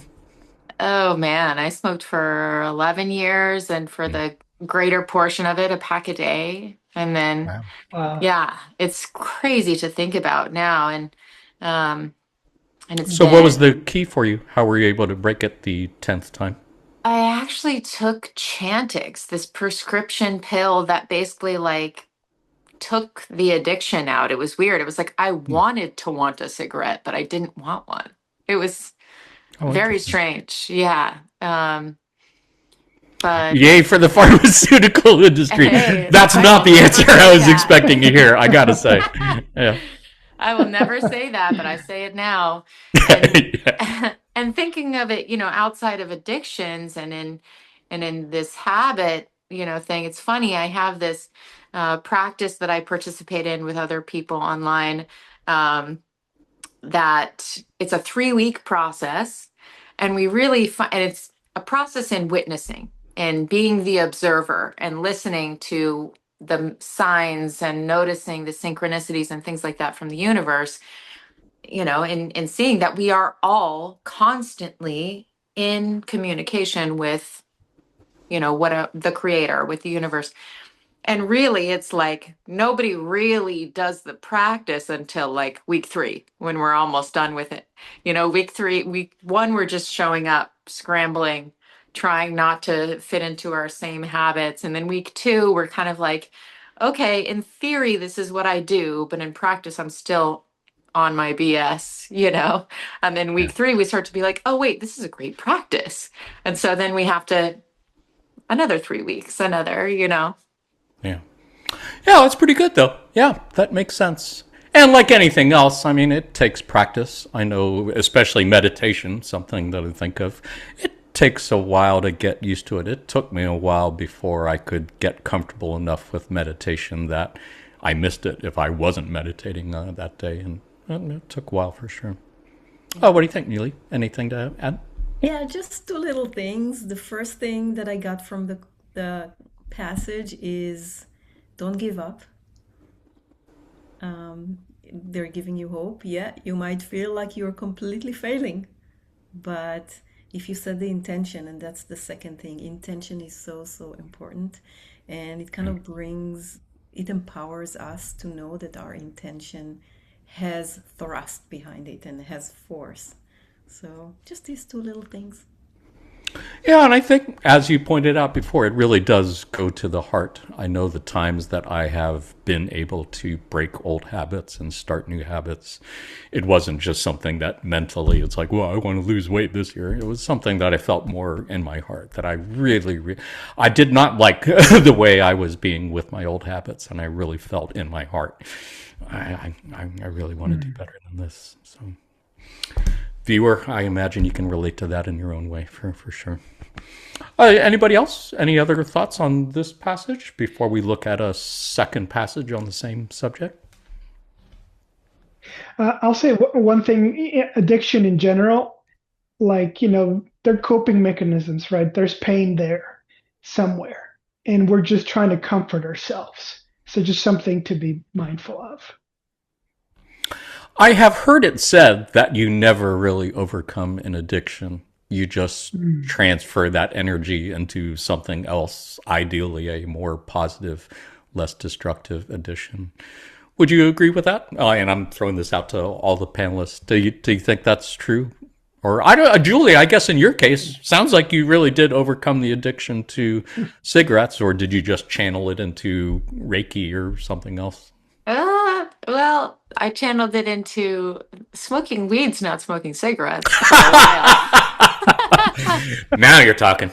Yeah, took a hefty, yeah, little detoured addiction that way. Um, yeah, I find that it's just like Louise said, where, the addiction is more a byproduct of the pain. And so the more that I love myself, the more that I witness the source of, it's like I hold so much grief and pain that I just want to feel something else to not feel that. The more that I give myself love, the less I feel the need to escape. But then, we always have these little triggers and cues and things that are like, do I need that? But c'est la vie, it's a practice. Yeah. Well, that sounds like what they're talking about in the second paragraph. If there's the intention to break the habit, there's success in refraining from the behavior of the habit. Gradually, the mind becomes free to think of things other than the habit. That does make sense to me. Sounds kind of like what you're describing. Is that what you're referring to? Yeah, exactly. That's good. Anybody else? Any thoughts on that before we look at another topic, another passage? Well, this one is going to be a little bit different. This is from July 16th, 2005.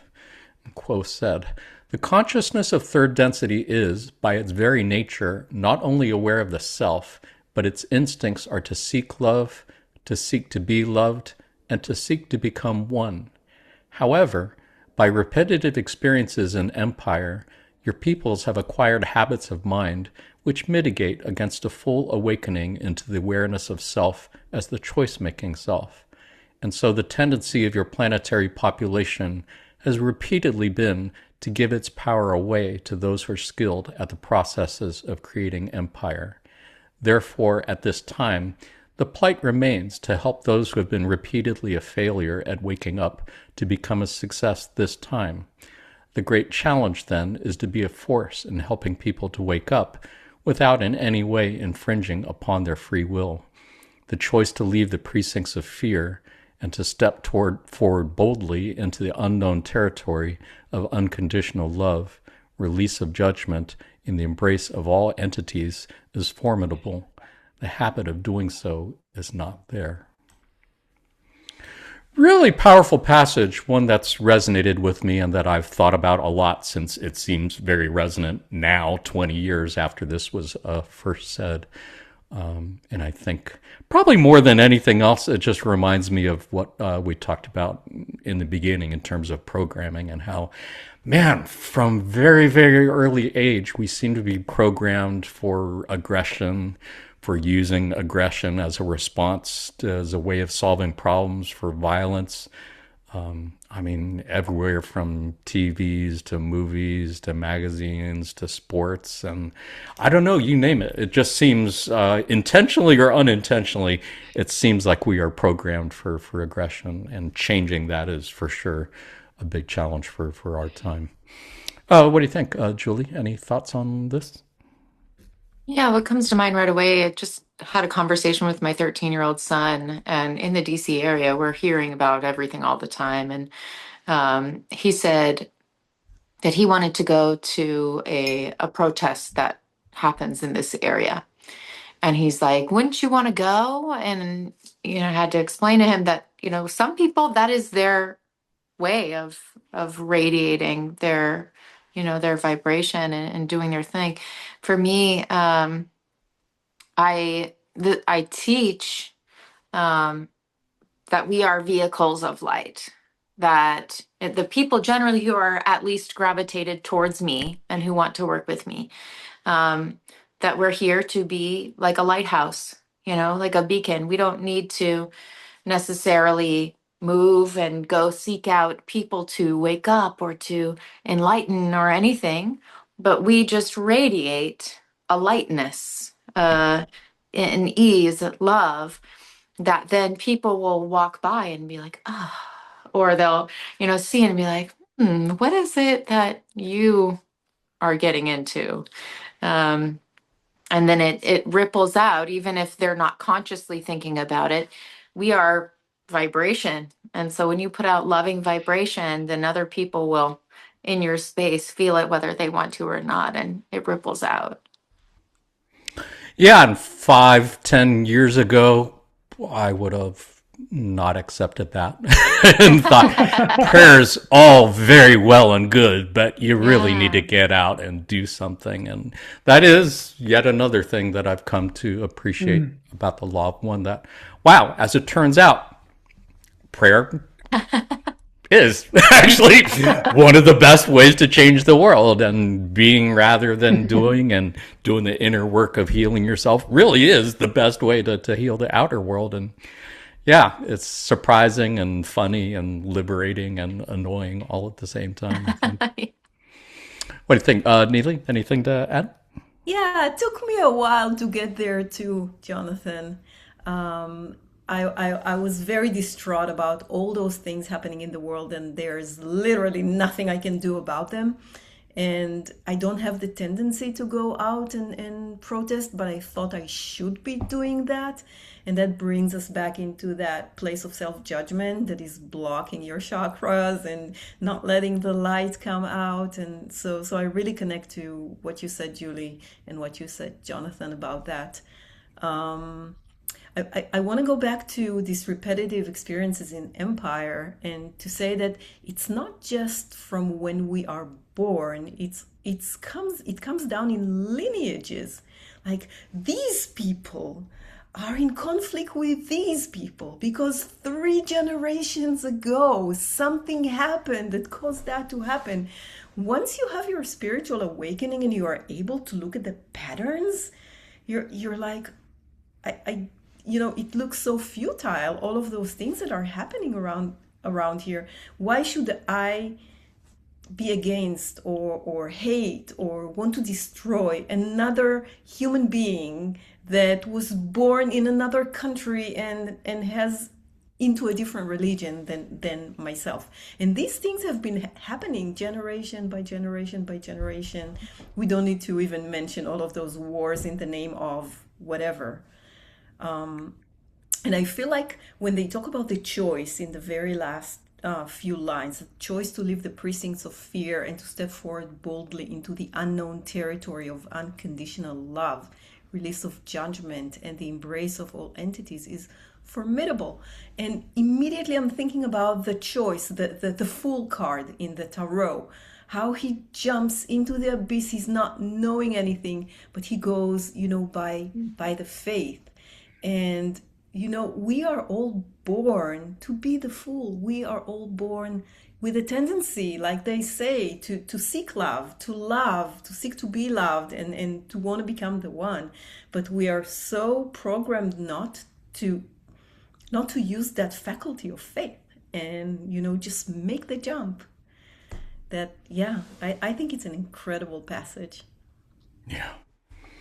I appreciate everything that you said because it does remind me, yeah, this is not just about programming in our mind that goes back to early childhood, but as you were saying, previous generations and previous incarnations, and not necessarily on Earth either. I believe it has been said more than a few times that the majority of entities incarnated on Earth right now had previous incarnations in Atlantis on this planet, or Mars, or Maldek, or Deneb, or Sirius, or other planets that were destroyed or rendered uninhabitable by their third density populations because of these just endless karmic cycles of violence and aggression that they just were not able to break. And they bring into this incarnation as well. So it is a huge challenge, and it is in so many ways an impossible task to try to change all that, which I think is a great reminder to go back to what Julie was saying, that we're not here to change anybody else. We're not here to change the world. We're here to love it as it is and to radiate that love of the Creator as best we can. And Creator will take care of all that stuff, and each person will figure it out on their own. Their incarnations have been designed to give them all the catalyst that they need to make whatever changes they need to, and it's not up to me or anyone watching this on video to fuck around with that. Sorry for the F-bombs there, you who are watching this for the first time. Seattle Law of One podcast is the sweariest Law of One podcast on the internet. I think I can say with some authority. Luis, any thoughts to add? Yeah, the title of my book is Disarming the Mind. So it's all about, that's the diagnosis, right? So much suffering comes from being defensive, which leads to being aggressive, right? And this illusion of war and scarcity and winning and losing that, clearly stems from the veil, right? The veil that prevents us from seeing the truth. And I think every single third density in our phase of evolution of the universe experiences that. But what you just said, Jonathan, right? Like it's not just that our peoples have experienced these concepts of scarcity and fighting for resources, but it's that they've been like fed with mental, emotional, and spiritual energy for thousands, who knows how many, maybe hundreds of thousands of years, right? Across planets. That's wild. Yeah. And so we have these thought forms, right? Yeah. That are alive. Yeah. Go ahead, Jonathan. You can comment. No, I got nothing to add. I'm just agreeing with everything that you're saying. And I think it's just a marvel. And I guess it's a joy and a privilege that somehow we have the seniority of vibration, that we were allowed here to incarnate to, again, not fix anything, not anything in particular, but just to let the love and light of the infinite creator, the force, the intelligent energy, whatever, to radiate and to lighten planetary energies. That always was the mission and always will be. And that's something. Anybody, anything else to add before we change topics? I'll just mention one more thing that really helped me was actually a perspective from A Course in Miracles, if anyone's familiar with that.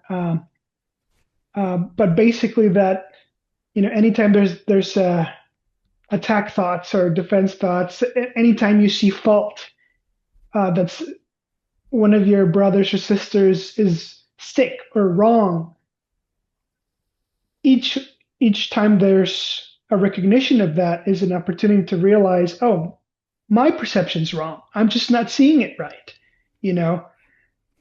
Even though it looks terrible with our sensory organs, the truth is that everything's perfect. And as I choose to go into that reality, the more I do so, the more it becomes reality. The more I truly perceive. Sounds good. Anybody else have anything to add before we look at one last topic?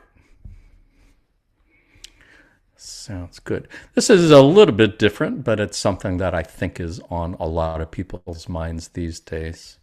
Let's take a look at a couple passages about internet and AI, or artificial intelligence. On February 26, 1995, Kuo said, "The model of the computer with its global connections certainly is a promising and substantial metaphor for the golden net of love which the social memory complex is. Now, that very description of a social memory complex may easily uncover the element lacking in the metaphor of the computer internet. For this computer, no matter how complete its store of information, cannot express the concepts which move into emotion. Those shadowy concepts which are so deeply a part of truth cannot be carried by that which is not living, for there is no logic to emotion. There is no expression outside of words, numbers, and other symbolic notations which can be carried with the structure of the computer. Rather, the nature of the social memory complex is one of less intellect and more. We confess we find no words in this instrument's vocabulary to express fully the dynamic between the mind's intelligence and its way of organizing material, and the heart's intelligence and its way of organizing and prioritizing the same material. The computer, then, has no heart. The seeker may well find the heart within to be more like the computer, yet as the seeker moves along its path more and more, catalyst shall come, which gives the seeker opportunities to move from head to heart. This is a necessary step, the relinquishing of knowing, the surrender to unknowing, and the acceptance of truths which are felt and known in every cell instead of those truths which are learned, memorized, and repeated. The social memory complex, then, is a net that is as alive as are those which have contributed to that infinitely great network of connections from person to person to person. When a member of a social memory complex wishes to know something, then, that intelligence or information is indeed accessed, as this instrument would say, yet it is accessed through the heart. through a knowing which is like instinct once it has been awakened within. This insight or intuition as a way of knowing is that which the computer, no matter how sophisticated, cannot replicate. It seems kind of obvious, and yet somehow when I read this passage, it's like, oh, okay, yeah, that makes sense. A computer can be a million times smarter than me, but computers don't experience emotion, and I don't think they can be programmed for emotion, and that certainly makes a big difference in terms of our human experience. Oh, what do you think, Neely? Any thoughts on anything here? Oh my God, so many things to unpack here. Let's start with the metaphor. I think, in a way, the internet and its proliferation around the world definitely helped in bringing people closer together, in the sense that you are now aware of stuff that is happening on the other side of the world, and you can be compassionate to the plight of people that you never would have heard about before the internet. However, and I'm going to move now to AI, because I've been doing a lot of work with AI in translating the Law of One, and digging deeper into spiritual topics, and even digging into psychological and therapy-wise topics.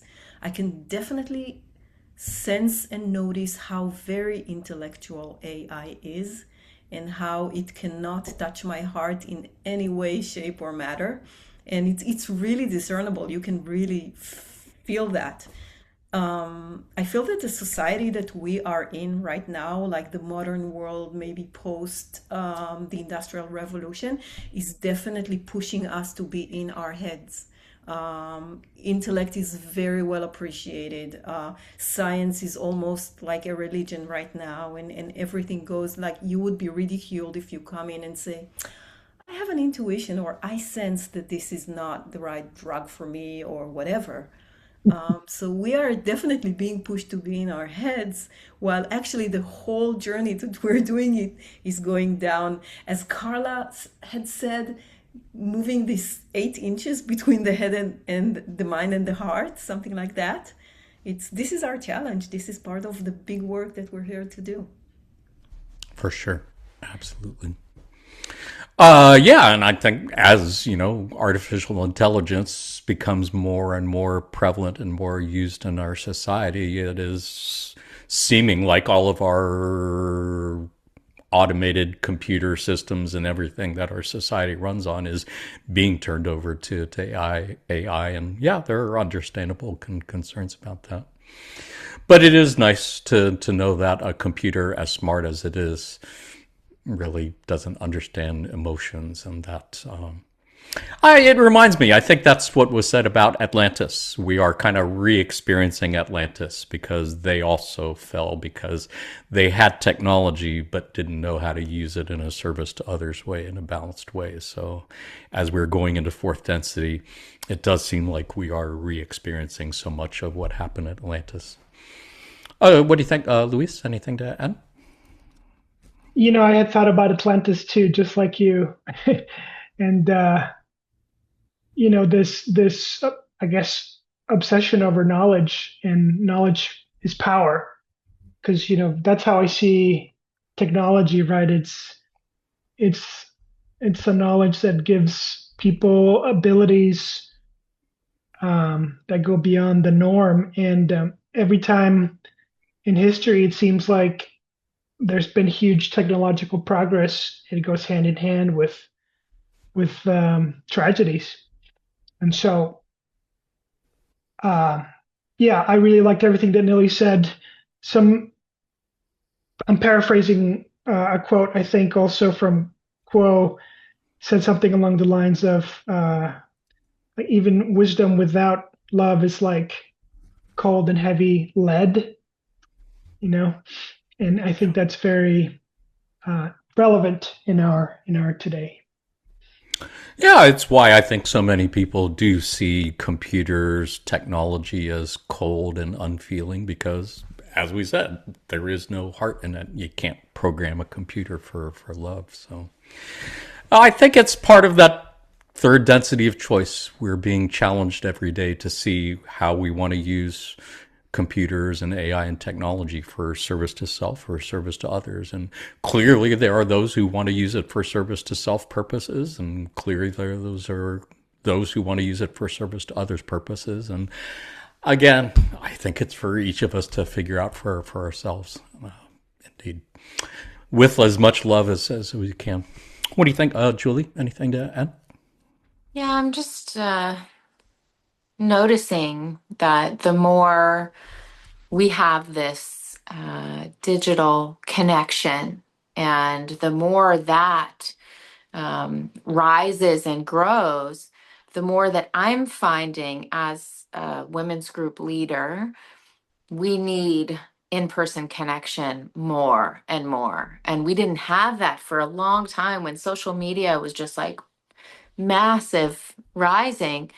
There was more loneliness, there was more depression, things like that, because we felt like we were connected enough.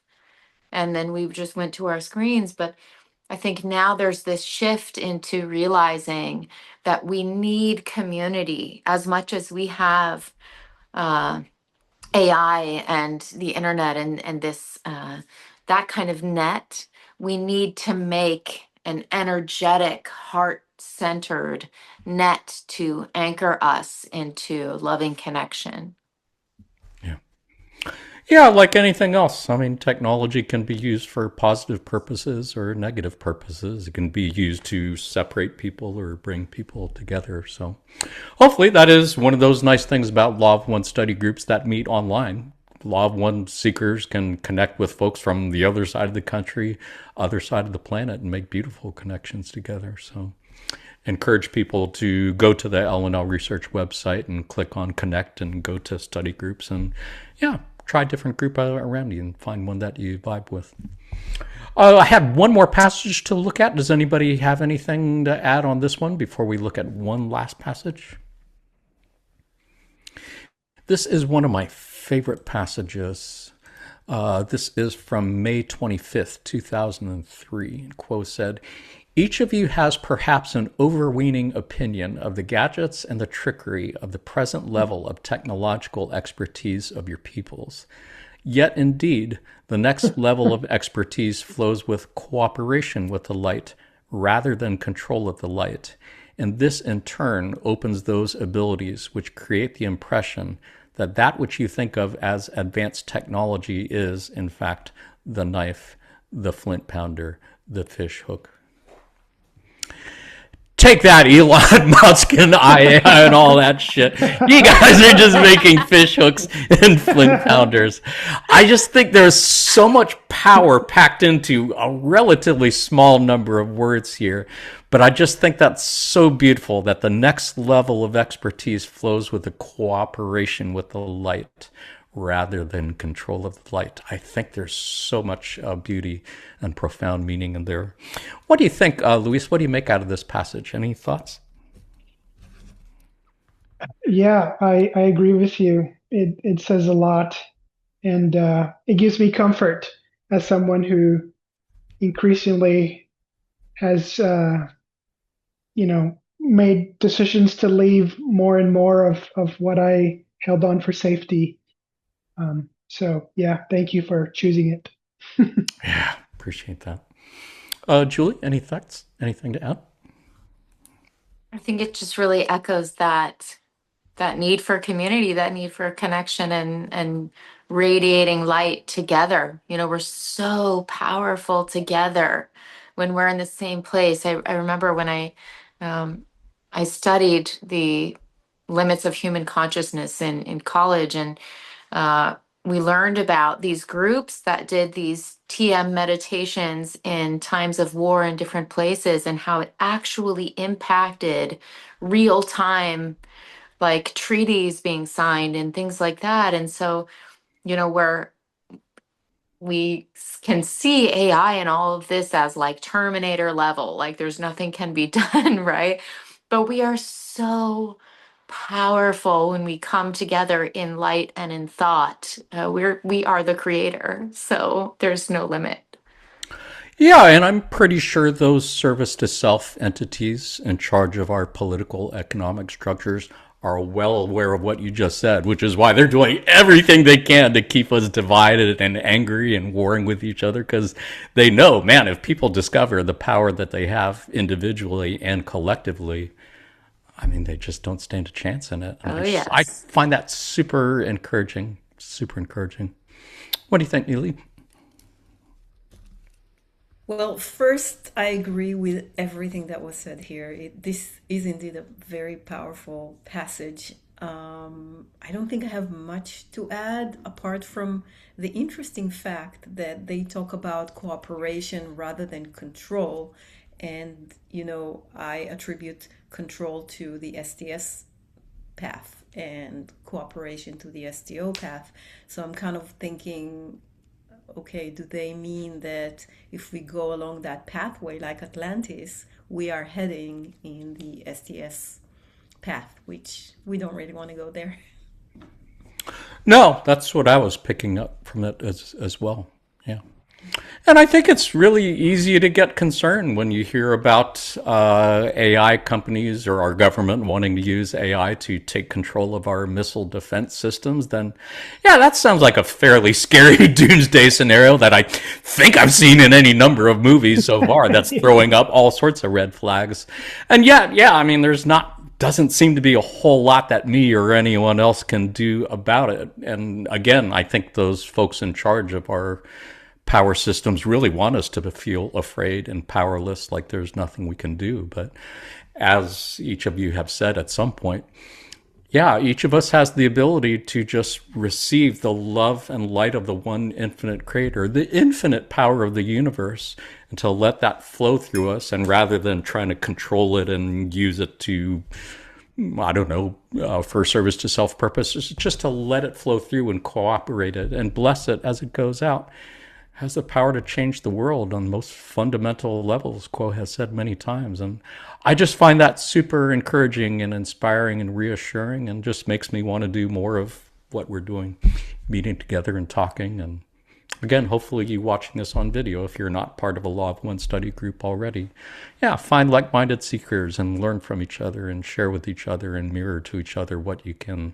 do to help each other do whatever the hell it is he came to this incarnation to do. Does anybody have any other thoughts on this before we start wrapping things up? Yeah, Go ahead, Neely. Okay, just a small thing. So in Jewish tradition, there is a kind of like a song that Hasidic Jews would sing sometimes, and it would go like this. The whole world is like a very, very narrow, dark bridge. But the main thing is not to be afraid. So that's the whole song, right? And so it looks like this illusion around us is very scary, and we get really freaked out about AI and what's going to happen. But it is an illusion. And the main thing we can do is not to fall into fear. Couldn't have said it better ourselves. Yeah, as we said, and I think in our Fearless podcast episode that we just uploaded, the world is designed to appear frightening, and it's part of that closed book test that we've been given to see if we can still choose love in spite of all of the scary things that are being thrown at us. Was there something you wanted to add, Luis? Yeah, I was going to say, in my opinion, the power of the service to self elites is convincing us that we have no power. Absolutely. And when we're thinking about the doomsday scenario, it's like, oh man, if these guys decide to do it, then we're screwed. There's nothing we can do about it, right? And that's actually like agreeing with that narrative. Yeah. So yeah. Yeah, the best act of resistance is to hope in the face of what they want us to believe is hopelessness, and to love the unlovable and forgive the unforgivable. That's the mission impossible we've been given. And it's a joy to be able to work together with you guys on this. Shall we go ahead and wrap things up? So where do we go from here? What are some takeaway lessons we might have from our 2-hour conversation today? I've got 6 for your consideration. For one thing, Yes, if you can understand that we are programmed for hoarding resources, for protecting clan from perceived threats and enemies. It's been part of our social programming since day one and before this incarnation from our great ape ancestors and who knows from whatever other planet you came from that we destroyed. Second, that key to reprogramming the mind is pure desire in the heart to want to change. To identify triggers, creating new neural pathways is a really important part of this. Being able to reprogram yourself for love rather than fear takes effort. And that computers, artificial intelligence, have no heart or emotions. Therefore, they are relatively powerless compared to the power we have from the one infinite creator, which is love. And that lastly, cooperating with the light, not controlling it, really is key. What do you think? Julie, any other takeaway lessons of your own you'd like to add? Any last thoughts on this subject? Just that this is such a juicy time to be, looking within at the micro and then without at the macro and having this practice of lightness and light. What a time to be alive. Happy to be here. And thanks for including me in such a fun conversation. Yeah, it's not going to be the last time. Yeah, thank you for bringing that love and that light here. Neely? Yeah, this was such a good topic today. I think it helped me crystallize some of the learnings that I've had throughout those past few years on really changing that programming and a different way to look at the world from a slightly the observer seat. So yeah, thank you everybody. I learned so much from each and every one of you. We really tried to keep it short, folks. We talked about this before we started recording. We're going to try to shorten things up a little bit. But that's just the way it goes. I couldn't cut any passages, and everything that you guys have said is so beautiful. It's like, viewers, you're just going to have to deal with it. Just hit the pause button, put it in watch later, and come back. Nobody said you have to watch this all in one sitting.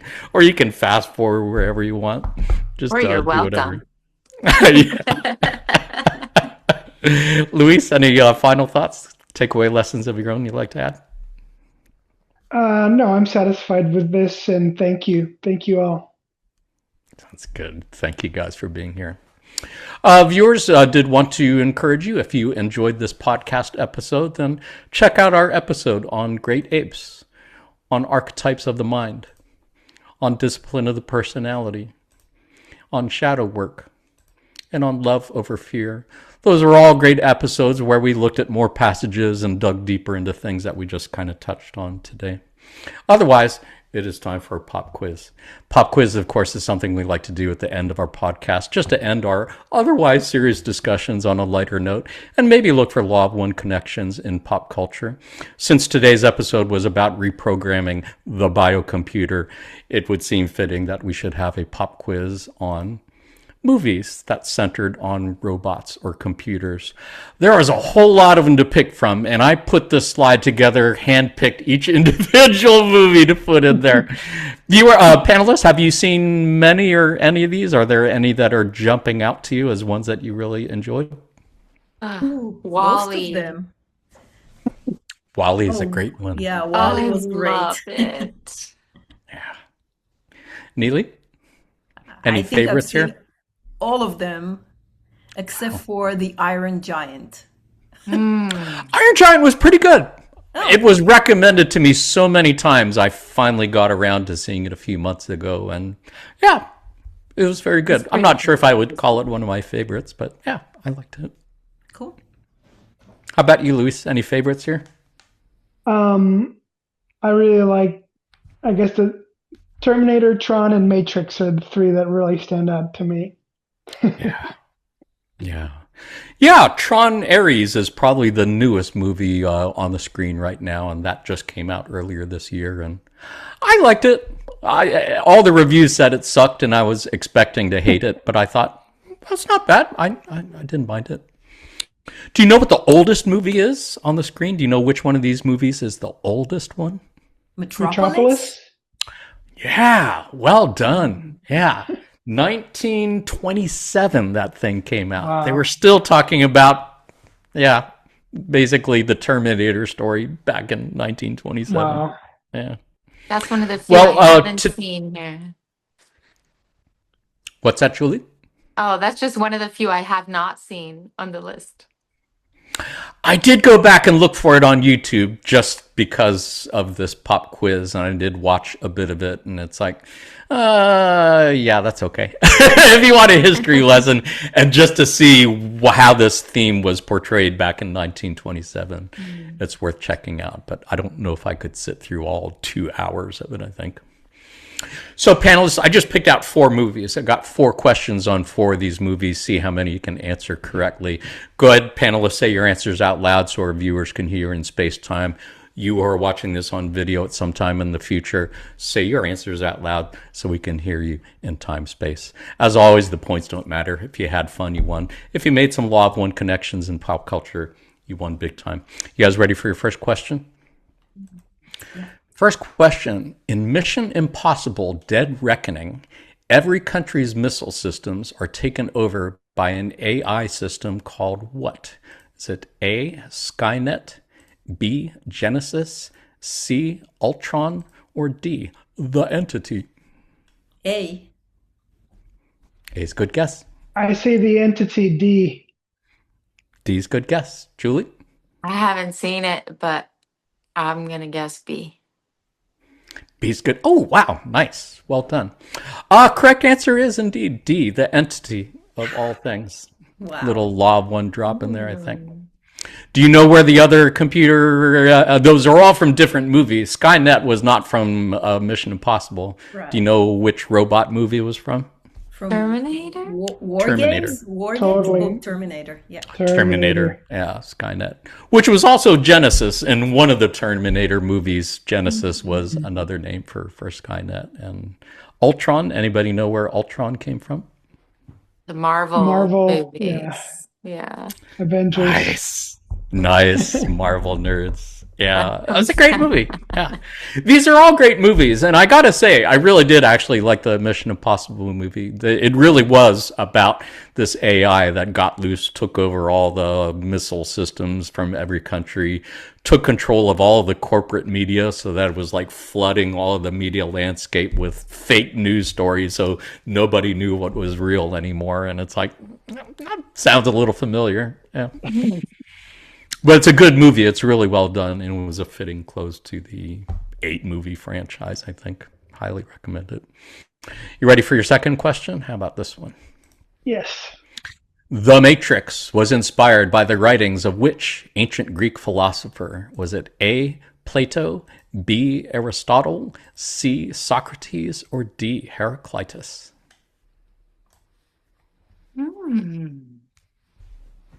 How well do you know your ancient Greek philosophers?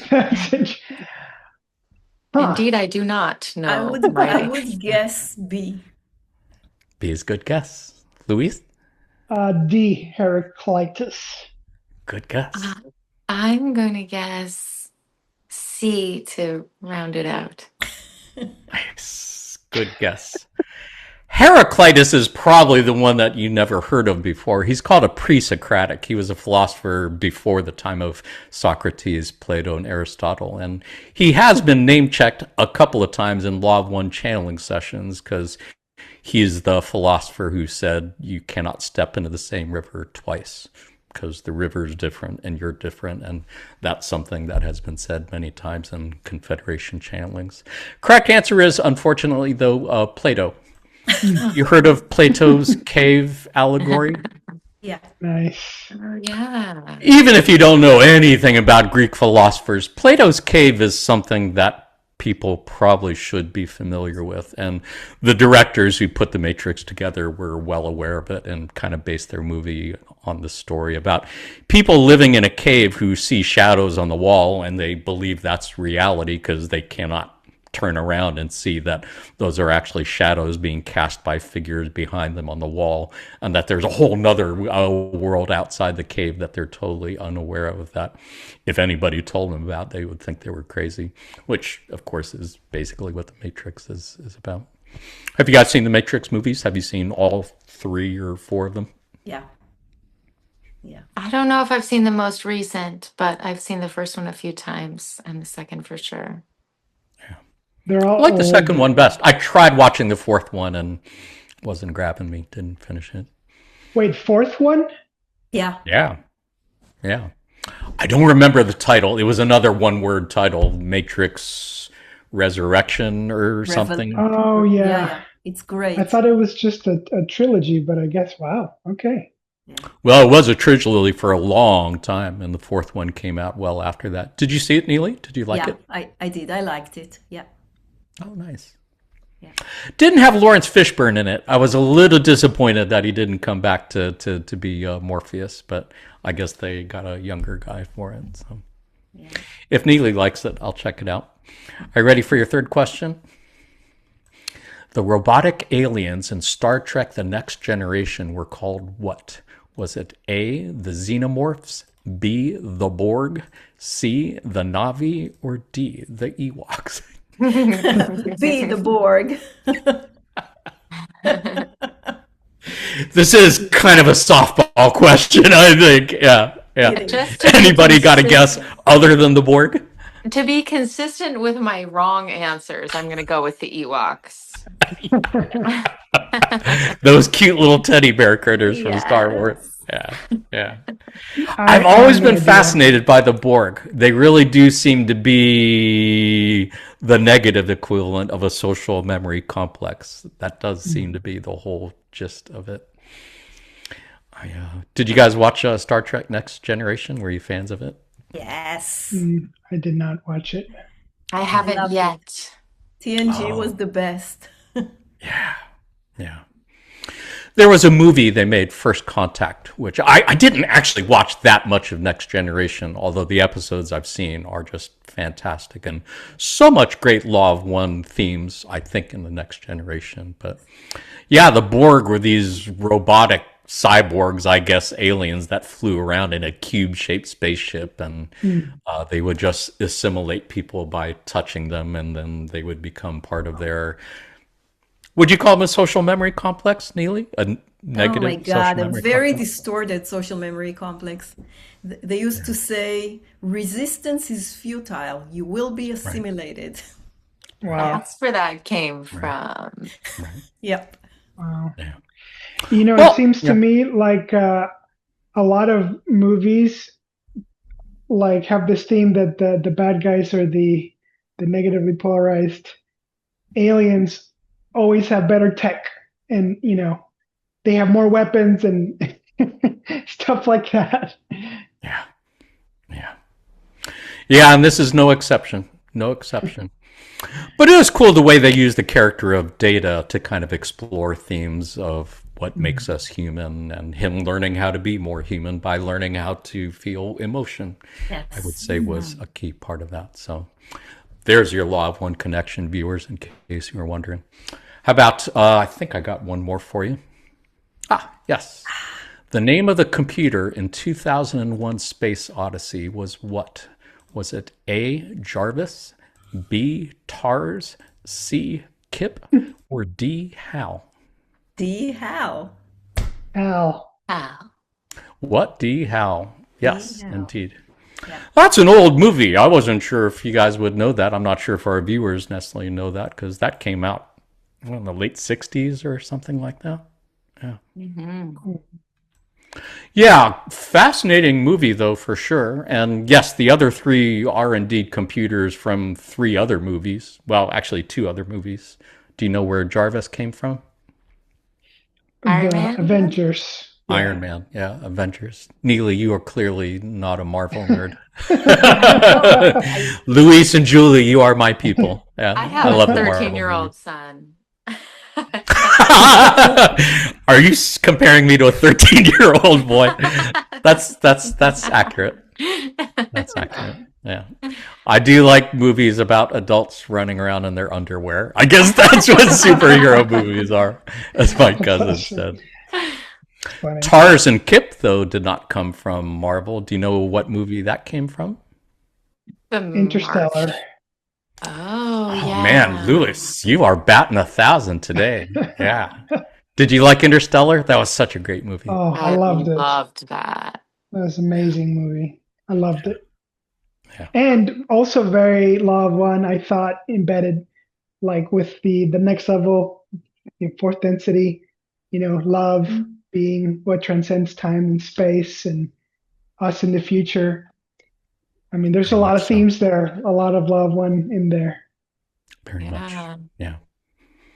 Yeah, in 2001, that black monolith, of course, is super fascinating and trippy. And I think I had to do a little bit of research on Wikipedia or YouTube to remind myself. The black monolith is just something that apparently in the story appears at key moments before big leaps in evolution. So it appeared with the apes in the beginning, and then the humans found it on the moon before they made their leap through the main character here. Maybe at the end of the cycle, Could every well be. 25,000 years, like Ra says. Could well be. Yeah. Interesting side note for anyone who has seen Arrival, that was a director's choice to make the alien ship stand vertically rather than horizontally like every other spacecraft and every other movie with extraterrestrials. But he did cite specifically the black monolith in 2001 as his inspiration for something that would seem really weird and out of place. And another great movie about time travel and the future, and a very positive look at the alien story, unlike most. Have you guys seen Arrival? Yes. Arrival and Interstellar are probably my two favorite sci-fi movies. Yeah. Interstellar was amazing. Yeah. Yeah. Arrival is probably my favorite. It's one of my top 5 movies of all time. And I've mentioned it so many times on the podcast, viewers must be getting tired of it. But if you haven't seen it yet, it really is a beautiful movie with a lot of Law 1 connections for sure. And I won't spoil it for anyone, but if you have not seen it yet, I think you'll find it a really positive, inspiring movie. I'm going to watch it today. Panelists, again, thank you so much for being here. It's been a wonderful time together, and thank you for all you've done and continue to do in service to others. To all our friends at L&L Research, thank you for all you've done and continue to do in service to others. And to you who are watching this on video at some time in the near or perhaps very distant future, thank you for all you've done and continue to do in service to others.